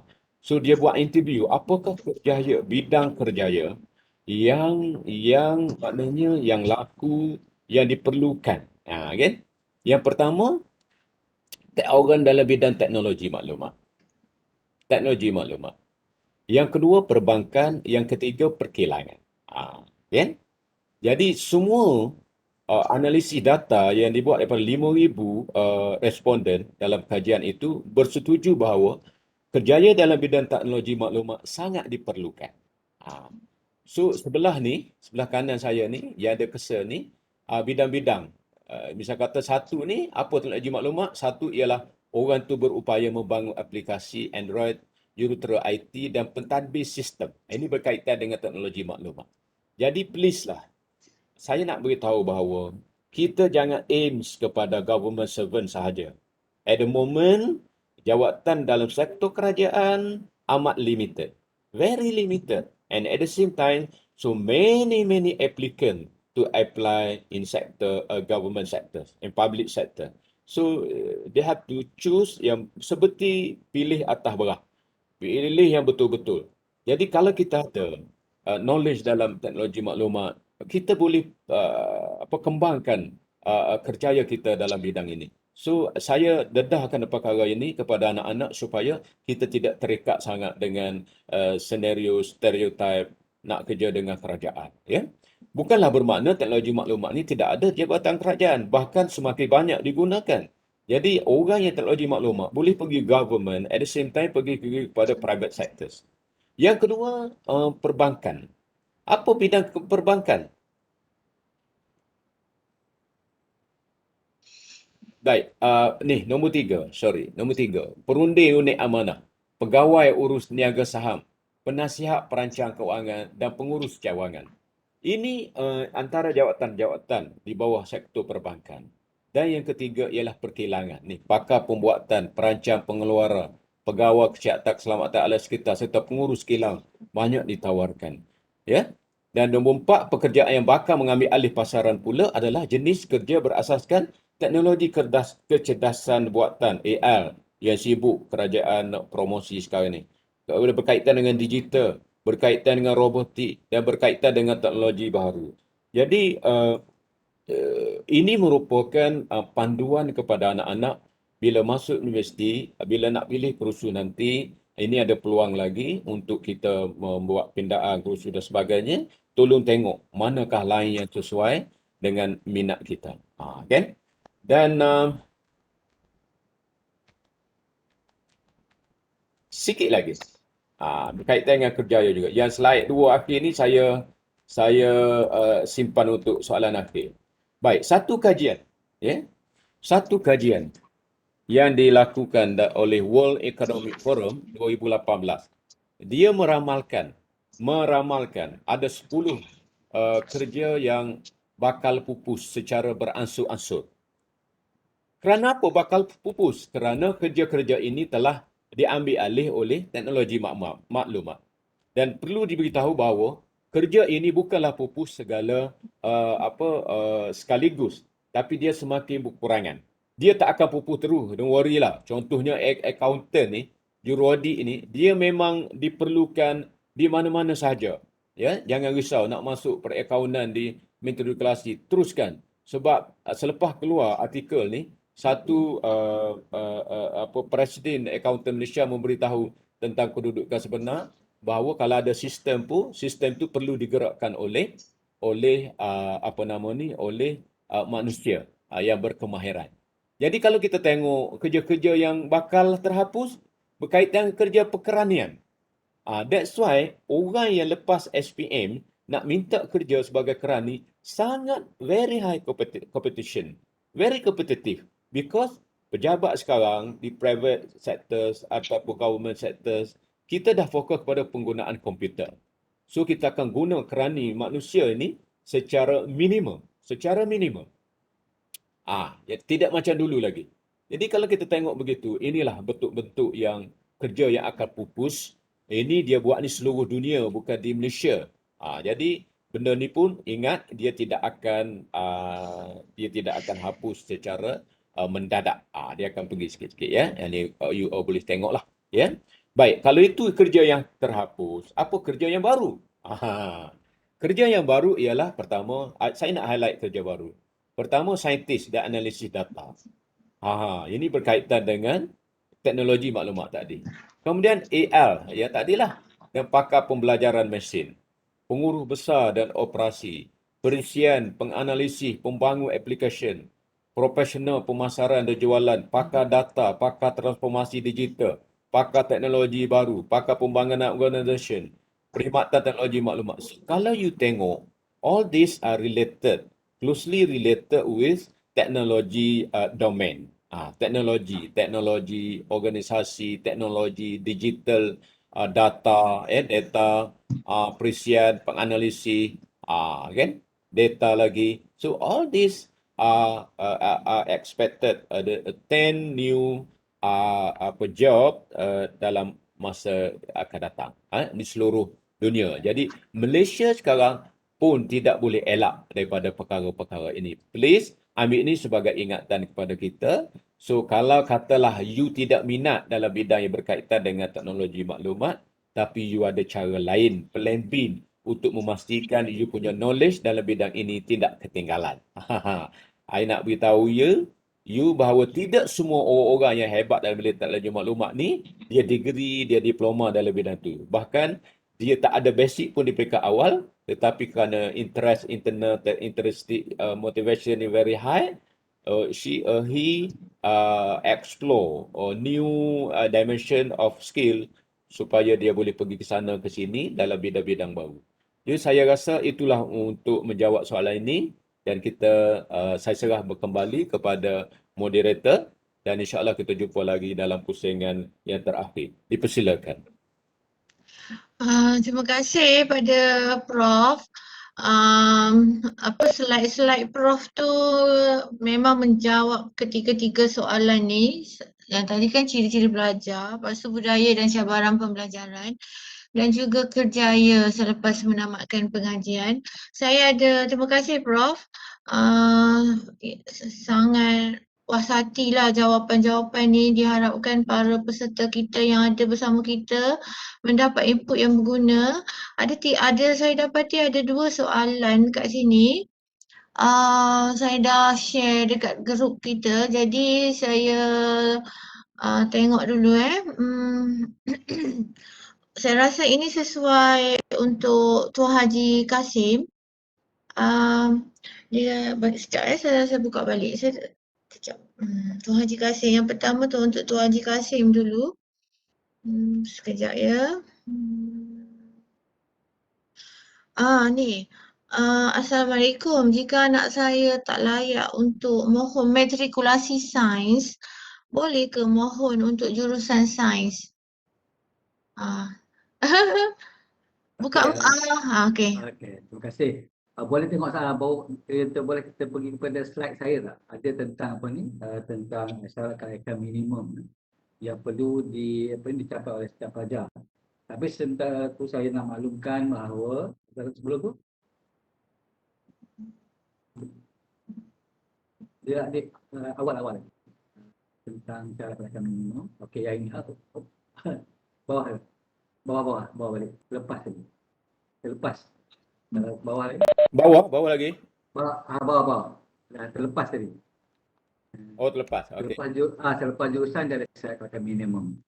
Okey, next. Okey, ini. Okey. Kalau kita tengok dalam sama ada masuk jurusan sains, jurusan accountant, kejuruteraan, minimum adalah C untuk bahasa Inggeris. Tetapi bagi jurusan perakaunan profesional, kekokonnya A- bagi subjek bahasa Inggeris. Tapi bagi persoalan tadi, kalau sekiranya sebab pengajaran pembelajaran bahasa Inggeris kecuali perakaunan, hanya matematik dalam bahasa Inggeris. Bagi jurusan sains, subjek fizik, kimia, bio, semua belajar dalam bahasa Inggeris, PPSMI. Begitu juga dengan jurusan kejuruteraan. Tapi jangan bimbang, walau kata bahasa Inggeris saya tak berapa cekap, tak masalah. Kita akan bantu, kemudian kita akan bimbing. Kemudiannya, bila berada dalam kumpulan pelajar yang menguasai bahasa Inggeris, akhirnya nanti ada masalah bahasa Inggeris. Bila kita buat kajian, kita bagi pilihan pelajar jawab bahasa Inggeris atau bahasa Melayu. Pelajar akan jawab bahasa Inggeris. Walaupun pada peringkat awal yang masalah, tetapi mereka akan menjawab dalam bahasa. Boleh kata sepatutnya pelajar akan jawab soalan dalam bahasa Inggeris. Walaupun kita bagi pilihan.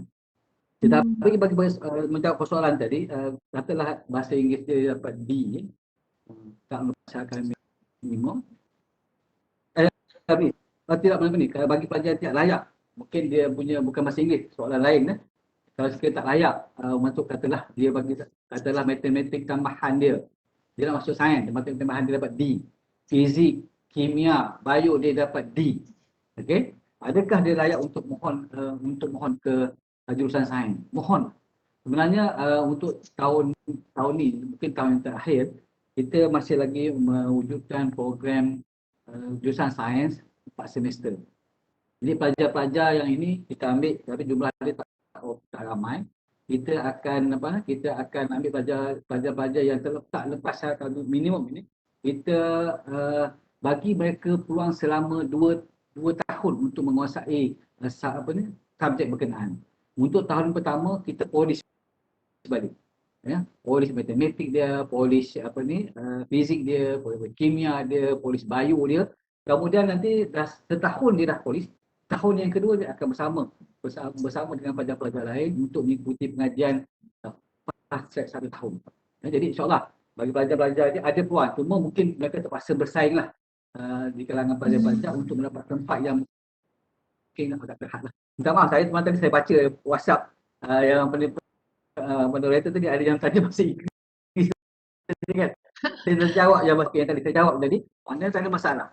Ya, mohon InsyaAllah. Okey.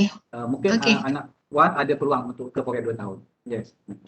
Okey, jadi maksudnya Tuan Haji walaupun tak lulus subjek sains tak lulus, tak layak, boleh ke masuk matrikulasi?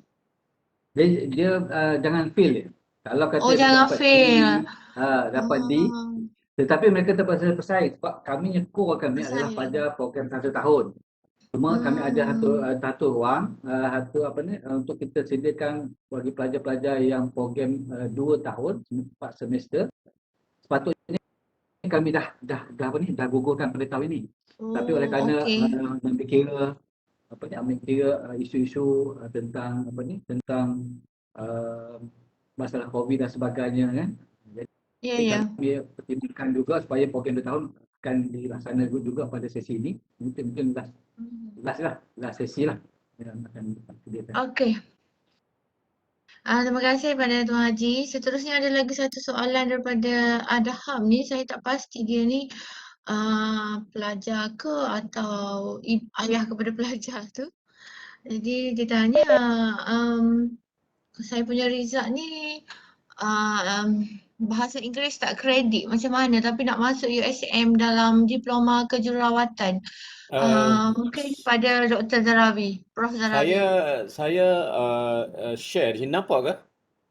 Nampak? Ini jawapan yang paling tepat lah ya. Ini pun terbaru. Actually kita di USM kampus kesihatan ini kita memang offer degree diploma kejururawatan ya. Dan dan kita hanya offer ini saja untuk program diploma. Terbuka pada jantina, lelaki dan perempuan. Kita di USM kita tak ada di sinilah maksud saya di kampus kesihatan Kubang Keria. Kita tak ada program diploma kecuali yang ini. Okay. Jadi syarat dia syarat am ya. Lulus SPM, kepujian dalam BM dan lulus dalam mata pelajaran sejarah. Nak jadi nurse pun kena lulus sejarah. So 6 semester, saya detail sikitlah ya, 3 tahun dan lulus SPM 5 kepujian. Mendapat kepujian dalam mata pelajaran bahasa Malaysia, bahasa Melayu, bahasa Inggeris dan matematik ataupun matematik tambah. Mendapat kepujian dalam satu mata pelajaran berikut dan lulus dalam temu duga ya. Dan semua calon mesti disahkan sihat, tak ada hidup penyakit. Jadi jelas ini untuk menjawab persoalan tadi mesti kepujian dalam bahasa Inggeris. Kerana nurse ni dia satu line dengan medical doctor lah. Walaupun medical doctor jauh ke depan tapi line yang sama tu. So sometimes kita nak kemahiran bahasa Inggeris sebab buku-buku, rujukan dan sebagainya. Jadi kalaulah tak cukup syarat minimum ni saya rasa lebih baik jangan pohon lah kalau tidak rugi satu daripada 8 option dalam borang UPU. Saya rasa saya menjawab. Saya hanya membaca ni very clear lah dia punya qualification to be a nurse in USM. Okay. Jadi terima kasih Prof. Jadi kalau misalnya untuk Adham tadi tu dia nampaknya dia memang minat nak masuk USM ni dalam kursus jururawat tapi nampaknya macam ada persaingan lah sebab dia tak lulus, dia tak kredit bahasa Inggeris. Jadi apa peluang yang dia boleh minta? Apa peluang yang dia ada? Terima kasih. Ini satu cabaran ya. Kita nak minta satu kursus A tetapi kelulusan tidak cukup. Caranya ialah kita cuba cari kursus yang sama tetapi di institusi berbeza. Misal kata misal kata di institusi lain lah satu ketika dulu college profesional Mara sangat popular dengan nursing course. Mungkin sekarang ni ada IPT yang lain ya, IPTS yang lain yang menerima kemasukan tanpa perlunya pujian dalam bahasa Inggeris. Jadi maksud saya kekalkan dengan nak nurse tapi cari institusi yang berbeza. Jadi jangan mudah mengalah, pergi cari dulu untuk Okey. ya. Okey, terima kasih Prof untuk Adham. Ada lagi peluang-peluang untuk anda sebenarnya selepas ni walaupun tak dapat minta USM untuk kursus jururawat, sebenarnya ada lagi peluang-peluang yang lain. Tingkatan 6 pun boleh. Kolej lain pun banyak sebenarnya. Kita kena sentiasa mencari, explore. Okey, satu lagi saya nampak ada soalan daripada Puan Dini Ghazali. Saya Puan parent Zulaini, Puan kepada Zulaini, Puan ya, Zulaini, ya. Ya. mohon maaf. Saya tadi dah terlanjur saya dah sebut tadi, untuk yang mungkin untuk kemasukan ke matrikulasi, kami menekankan tentang perlunya bahasa Inggeris kredit. Saya dah sebutkan tadi, saya ulang sekali lagi, takut kemungkinan ada pelajar-pelajar yang ada masalah subjek bahasa Inggeris, dia skor subjek-subjek lain tetapi masalah bahasa Inggeris. So maksudnya bahasa Inggeris tak dengar tadi, terputus sekejap. Kemungkinan ada di kalangan pelajar-pelajar yang ada masalah, mungkin subjek lain dia skor, tetapi Okey. bahasa Inggeris dia tak kredit. Okey. Kalau Jadi ikut syarat kelayakan dia, pelajar-pelajar ini tak layaklah sebab kita nak perlukan sekurang-kurangnya C bagi semua ya. jurusan yang dipohon. Tapi namun begitu tak apa. Minta pelajar mohon, tetapi cuma peluangnya kena bersedialah untuk pilihan lain. Peluangnya agak tipis sebab syarat kelayakan minimum yang kami tetap adalah mesti kredit bahasa Inggeris untuk semua jurusan. Okey, faham. Jadi maksudnya walaupun tak kredit bahasa Inggeris, boleh juga mohon tetapi ada persaingan lah. Tapi boleh cuba juga kan Tuan Haji. Sebab mungkin dia ada mata pelajaran lain dia tinggi, dia skor. Cuma bahasa Inggeris dia tak kredit. Cuma kemungkinan dapat tu agak tipis lah sebenarnya. Tak ada masalah, boleh mohon. Okey. Tapi nanti kalau ada rezeki insyaAllah. Ya, ya. Mungkin Okey. Jadi bagi pelajar yang tak kredit bahasa Inggeris, cuba lagi mungkin kita ada peluang tempat lain sebenarnya. Pelajar-pelajar SPN, pelajar-pelajar peserta yang ada bersama dengan kita hari ini termasuk pelajar dan juga ibu bapa boleh explore lagi kat mana lagi kita nak minta. Walaupun kita tak boleh minta untuk matrikulasi ataupun universiti, sebenarnya ada lagi. Jadi jangan mengalah kepada Adham tadi pun jangan mengalah Okey, satu lagi soalan daripada Dini Ghazali, Puan Dini Ghazali. Saya parent kepada pelajar. Apa beza matrik dan asasi Tuan Haji?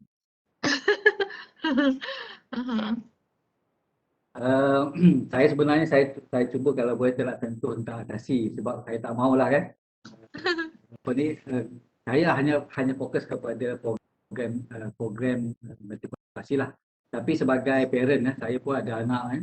Saya akan membuat perbandingan antara kedua institusi ni dan di manakah yang sesuai untuk anak-anak saya lah. Dan saya lihat begini sebenarnya bergantung pada anak. Kadang anak dia minat masuk asasi disebabkan oleh kerana dia asasi dia dah masuk selangkah ke universiti, dah berada alam universiti.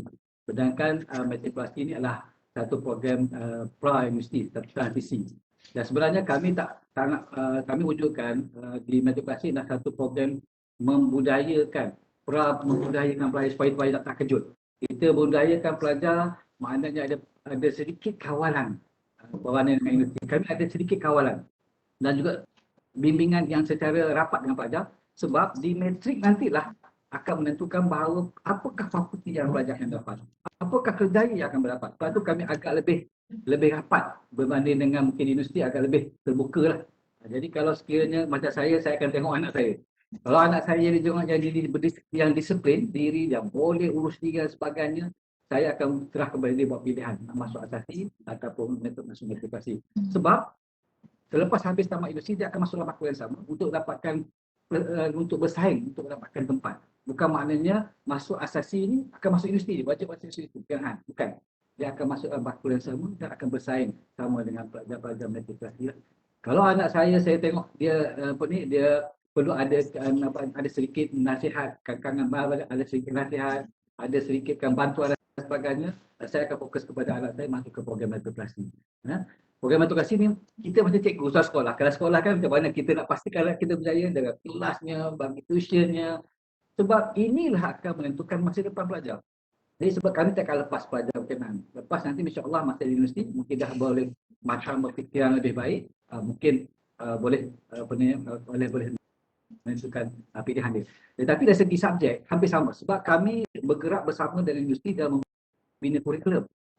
Kurikulumnya, kemudiannya peperiksaan berbeza lah. Peperiksaan universiti dibina oleh universiti, tetapi peperiksaan kami dibina bersama dengan universiti. Jadi yang itu, yang lain lebih kepada sebenarnya lebih kepada pelajar itu sendiri lah, sama ada dia nak kehidupan dia bagaimana, nak rasa macam alam industri dah ada dalam diri dia sejak peringkat awal ataupun masih lagi dalam melalui proses transisi lah. Saya bagi jawapan yang selamat supaya saya tak nak ada wujudnya persaingan lah. Sebab tu saya hanya fokus kepada belajar pasti dan mungkin pelajar akan dapat banyak pendedahan berkaitan dengan asasi dan buat perbandingan yang terbaik. Itu saja. Okey, terima kasih Tuan Haji. Ada juga daripada seorang peserta ni, Mas Mat, saya tak pasti dia pelajar atau parents. Dia tanya boleh ke share slide-slide tadi? Yang mana? Yang metriknya ke? Saya tak pasti dia nak yang mana. Slide yang mana tu ya, Puan? Slide yang matrikulasi ataupun slide yang daripada Profesor Rawi. Okey, tak apa, nanti mungkin dia jawab. Satu lagi soalan saya dapat daripada private chat ni. Ni mungkin untuk Prof Zarawi. Saya nak tanya nasib graduan pendidikan dari IPTA sebab setahu saya ramai yang menganggur lagi. Maksudnya kat sini graduan pendidikan dari IPTA. Saya kalau di IPG rasanya dah memang posting. Cuma graduan daripada IPTA tu macam mana ya, Prof? Mungkin ada Okey, terima ada kasih ni. kepada rakan yang bertanya. Sebelum tu saya ada bagi email address saya tu untuk nanti siapa yang mohon slide tu boleh hubungi email saya. Mungkin email saya kena update sikit apa semua, nanti saya bagi email lah. Nah, okey. Jadi saya juga biarlah moderator saya cakap teruslah ni takut tu lupa. Saya juga menyediakan link kehadiran dan link penilaian program. Jadi Ya. minta peserta isi dan submit lah ya kepada kami untuk kita tengok tentang program ini. Baik, menjawab persoalan pengangguran dalam kalangan graduan pendidikan. Actually isu ni sudah menjadi isu nasional dan telah berlaku beberapa tahun yang lalu. Ya, walaupun kami di kampus kesihatan tidak ada menawarkan kursus untuk menjadi cikgu pendidik, tapi kita tahu perkembangan yang berlaku di kampus induk. Kerana di kampus induk kita ada ijazah sarjana muda pendidikan. Yang mana student masuk 4 tahun keluar dapat degree pendidikan. Ya, baik. Isu yang tak dapat posting, saya boleh bagi maklumat bahawa ada perbezaan antara penawaran dengan keperluan guru di sekolah menengah. Universiti pada asasnya melatih guru sekolah menengah. IPG melatih guru sekolah rendah.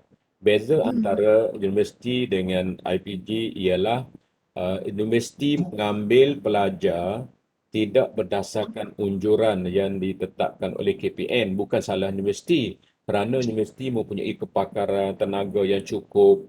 Jadi dia mampu mengambil seberapa ramai mengikut keperluan walaupun unjuran kementerian tidak sebanyak itu. Kan? Jadi IPG bukan. IPG dia terus dapat unjuran sekian-sekian. Mungkin moderator lebih tahulah unjuran sekian-sekian berapa ribu 5 tahun akan datang. Dia ambil sebanyak itu. Jadi peristiwa yang berlaku di IPTA memang kita tidak nafikan kerana yang berlaku pengambilan pelajar di universiti ini kita ikut kapasiti kita. Misal kata USM tahun ni nak ambil ijazah sarjana muda dalam sains fizik, nak ambil 50 orang. UKM berapa puluh orang, UPSI berapa puluh orang. Jadi kalau dia orang tak ambil, tidak dimaksimalkan penggunaan tenaga manusia, tenaga sumber. So dia orang kena ambil lah juga untuk menggerakkan fakulti. Soal diposting itu bukan soal dia. Dari universiti pun dah beritahu awal bahawa kita offer ni kita tidak menjamin penempatan kerana penempatan isu di bawah Kementerian Pendidikan. Kita Badan Berkanun di bawah Kementerian Pengajian Tinggi. So dua institusi yang macam IPG dia memang bawah KPM. Jadi dia boleh selaraskan terus. Jadi itulah jawapan yang dapat saya sampaikan kepada rakan kita yang bertanya. Terima kasih. Jadi Prof, boleh saya ulas sikit lagi ke Prof? Boleh. Berkenaan dengan student graduan pendidikan IPTA ni, saya memang ada beberapa orang kawan saya lah yang saya tahu dia kawan kepada kawan yang masih lagi boleh posting adik kepada kawan. Jadi apa yang perlu mereka buat? Apa yang perlu mereka buat untuk memastikan mereka posting dan juga bagaimana memanglah mereka akan bekerja untuk menampung kehidupan mereka kan. Tapi bagaimana mereka perlu buat? Jadi bagaimana mereka kena buat? Maksudnya apakah option dia lah kan ya? Ya, option. Sementara menunggu perjawatan yang diluluskan oleh GPA dan diberi kepada KPM. Jadi antara yang berlaku ialah mereka pertama mencari institusi-institusi di bawah kerajaan negeri. Institusi di bawah kerajaan negeri. Cuma limited lah kan. Kalau di Kelantan kita ada YIT, di Terengganu ada Yayasan Islam Terengganu ke. Kalau di Selangor banyak sekolah-sekolah majlis agama dia memang banyak memang nak pakai. Itu pun kalau kebetulan dengan subjek yang kita ambil lah. Yang kedua mungkin private ya. Private itu yang nampak ke depan lah ya. Kerajaan negeri dan juga private. Sementara menunggu jawatan kekal daripada KPM yang akan iklan melalui SPP. Jadi yang lain-lain tu kalau buat kerja pun option lain tu makna option bukan education lah. Option lain lah. Itu. Okey. Okey, terima kasih. Terima kasih Prof. Ni harap dapat menjawab soalan kepada yang bertanya tadi. Jadi slide tu maksudnya daripada Mas Mat ni dia nak dua-dua. Jadi seperti mana yang Prof bagi tahu tadi, boleh emailkan email pada Prof Zarawi. Prof dah ada bagi email. Okey, untuk slide matrikulasi macam mana Tuan Haji? Boleh, mungkin Prof Zarawi boleh bantu emailkan sekali. Saya punya bahan daripada Okey, emailkan sekali. Ramai yang berminat ni untuk walaupun mungkin dah agak suntuk sekarang tapi permohonan pun dah terima dengan banyak kan Tuan Haji yang nak masuk matrikulasi. Jadi mungkin boleh guna untuk tahun depan apa semua kan. Jadi kita dah nak habis masa. Sebelum tu saya nak ingatkan sekali lagi pada para peserta untuk jawab dan isi borang kehadiran dan juga jawab penilaian program kita. Dan insyaAllah Prof Zarawi akan terimalah kehadiran dan juga penilaian program. Jadi kita dah habis sesi soal jawab serta pusingan kita pun dah habis. Jadi last kali sebelum kita habiskan kita pergi kepada rumusan. Jadi kepada Tuan Haji Kasim,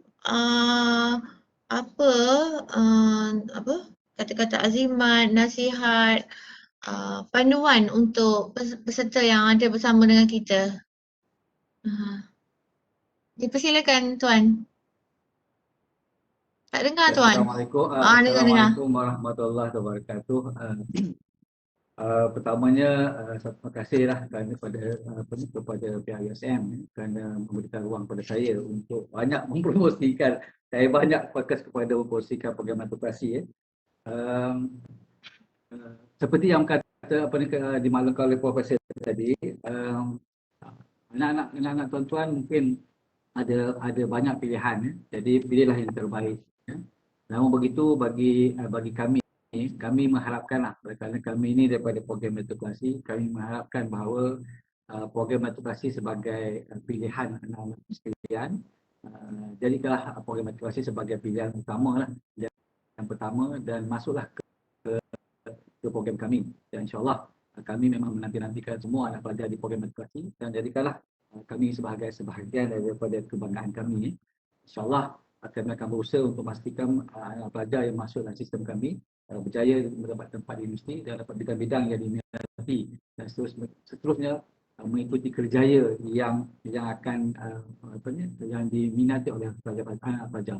Sebab seperti juga di sekolah kami juga ada kaunselor, kami ada 4 kaunselor yang terlatih yang akan membantu pelajar-pelajar membuat pilihan apabila masuk ke universiti nanti. Mereka akan diberikan bimbingan yang khusus dalam proses membuat pemilihan. Sebab itulah sebelum pelajar membuat pemilihan ke universiti, kami akan ada macam minggu kerjaya. Kalau tuan-tuan masuk, biasa jom masuk U kan, Karnival Kerjaya UPU.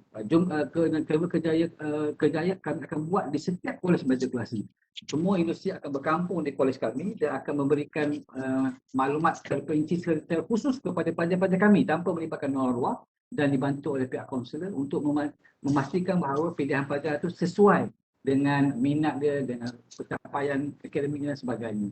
Jadi insyaAllah kami memang target kami adalah supaya hampir semua, tak boleh semua, hampir semua pelajar-pelajar kami mendapat ke universiti berdasarkan pada pilihan utama mereka. Jadi itu sahaja daripada saya. Terima kasih kepada yang mendengar dan juga kepada pihak Rustia dan kepada pihak USM kerana ruang yang diberikan kepada saya pada kali ini. Terima kasih. Okey, terima kasih Tuan Haji. Okey, baiklah. Seterusnya pada Prof, ada lagi saya rasa yang Prof nak share tadi tu, boleh slide yang Prof nak share tadi tu. Ya, Okey, dipersilakan Prof. Okey. sekali dengan penutup lah ya. Ya, sekali dengan Baik, penutup. saya suka memaparkan satu kajian jawatan yang paling kritikal di Malaysia tahun 2019. Ini 10 jawatan. Dia ada 58 semua. Tapi saya sempat tayang 10 saja. Dan kalau nak pergi detail, tengok website dia ni ya. Jadi pakar perancangan polisi, pengurus perkhidmatan perniagaan, pegawai penyelidik pembangunan, komunikasi, juru geologi, juru matematik, jurutera industri, pendidik. Pendidik khususnya pendidikan awal kanak-kanak. Dia ada pendidik guru prasekolah. Juru akaun, juru analisis keuangan, pembangunan perisian. Ini secara sempitah lalu. Satu lagi slide. Saya juga suka share untuk kongsi punya maklumat 10 pekerjaan gaji tertinggi di Malaysia. Kajian tahun 2019 rasanya. 2019 ya. Nombor 1 pakar bedah, kan? So kalau orang nak jadi pakar bedah itu bukan senang-senang kan. So padanglah gaji dia minimum 70,000 sebulan. Tak banyak. Kalau rasa banyak, bagilah ke open director, ke panel kan.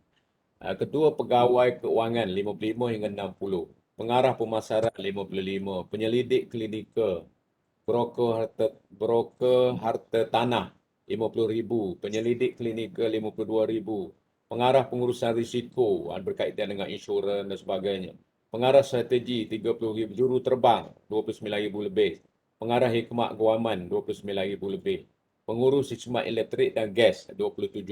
Ini sebulan ya, bukan setahun, sebulan. Jadi inilah secara umum untuk tatapan para peserta sama ada ibu bapa ataupun anak-anak. Jadi rumusannya yang saya nak beritahu bahawa masuk universiti ni kita jangan jadi sebagai asal boleh masuk, okeylah. Itu persepsi tahun 70-an. Jadi kalau ada anak kita yang berfikir demikian, kira out of date lah.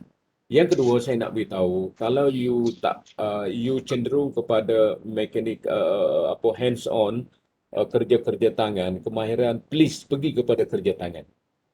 Kalau yang dia ada akademik cemerlang dan minat kerja tangan, masuk misalnya kata BMI, British Malaysia Institute, JMTI, macam-macam, Jerman Malaysia Institute, banyak lagi, Ibu Mara dan sebagainya. Dan yang ketiga, saya nak pesan juga, trendnya sudah sampai bahawa kita tak boleh fokus kepada kerja kerajaan. Kita kena fokus kepada kerja sendiri dan kerja private. Yang keempat, saya nak nasihatkan whatever problem, cuba mahirkan diri kita dengan kemahiran insaniah yang saya sebut tadi, dan satu lagi kemahiran bahasa Inggeris khususnya. Dan sekarang ini pun masyarakat-masyarakat lain dah pergi kepada kemahiran bahasa ketiga, iaitu Cantonese, Cina, Mandarin ataupun bahasa Tamil. Jadi itu punya orang-orang yang akan mewarisi pekerjaan yang mantap pada masa-masa yang akan datang, selari dengan slide yang saya sebut tadi. Ya. Pekerjaan-pekerjaan itu lebih kepada private sector. More than 90% duduk di private sector. Jadi kalaulah kita dapat prepare ourselves to be a good worker in the private sector, actually we can grab this opportunity as good as possible.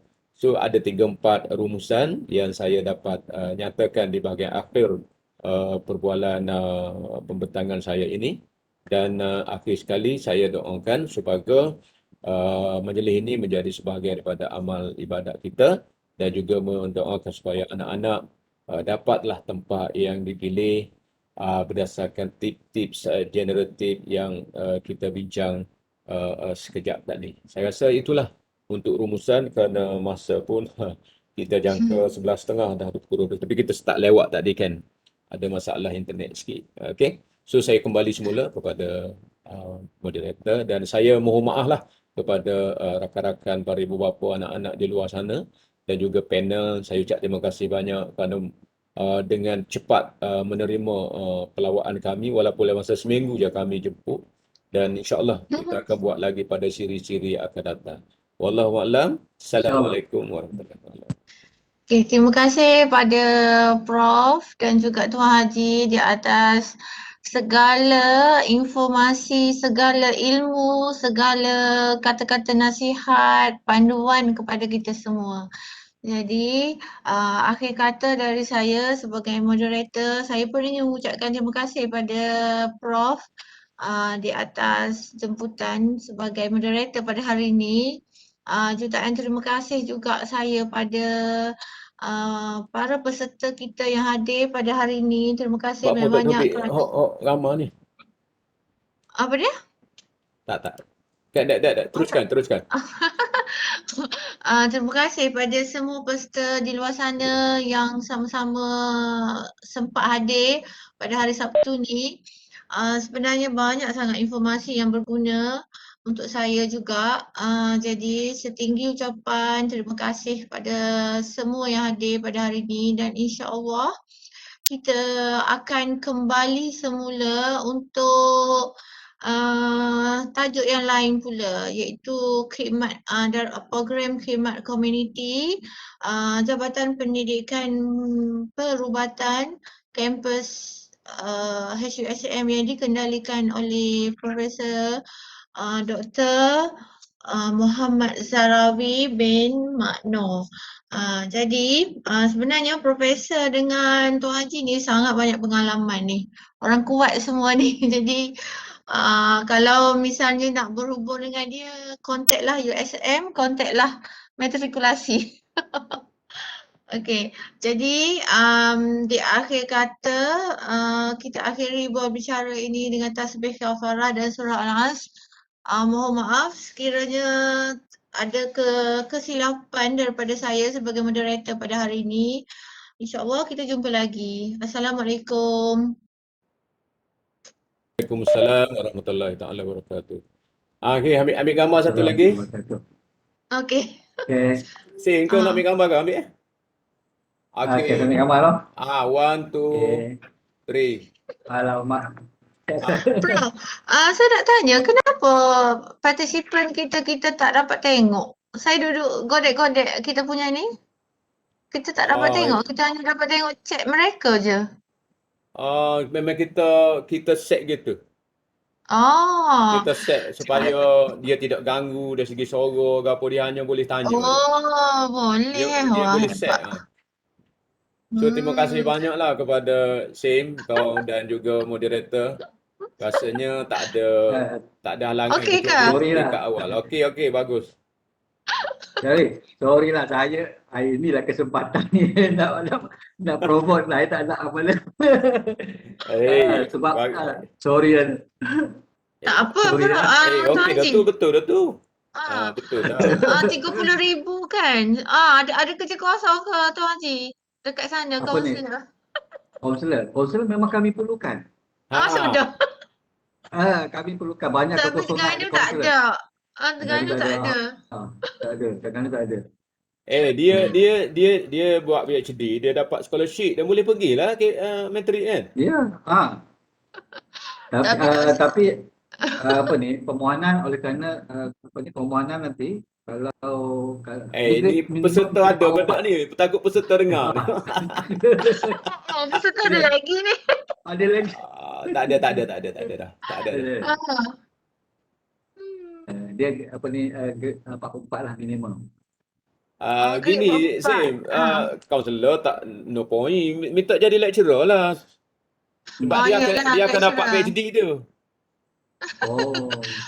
Prof lah saya punya SV. Lecturer bidang Kalau apa bicara sekarang ni yang kritikal kosong adalah subjek sains matematik. Yang lain Okeylah, bidang kaunseling. ada kan communication ke apa Bidang bidang ni. itulah iaitu pengajian am tapi Ya. penuh lah. Tak apalah. Sempatlah dia habis, dia tak habis lagi baru nak start. Dia lama-lama habis tu. Tak boleh, nak cepat. Habis.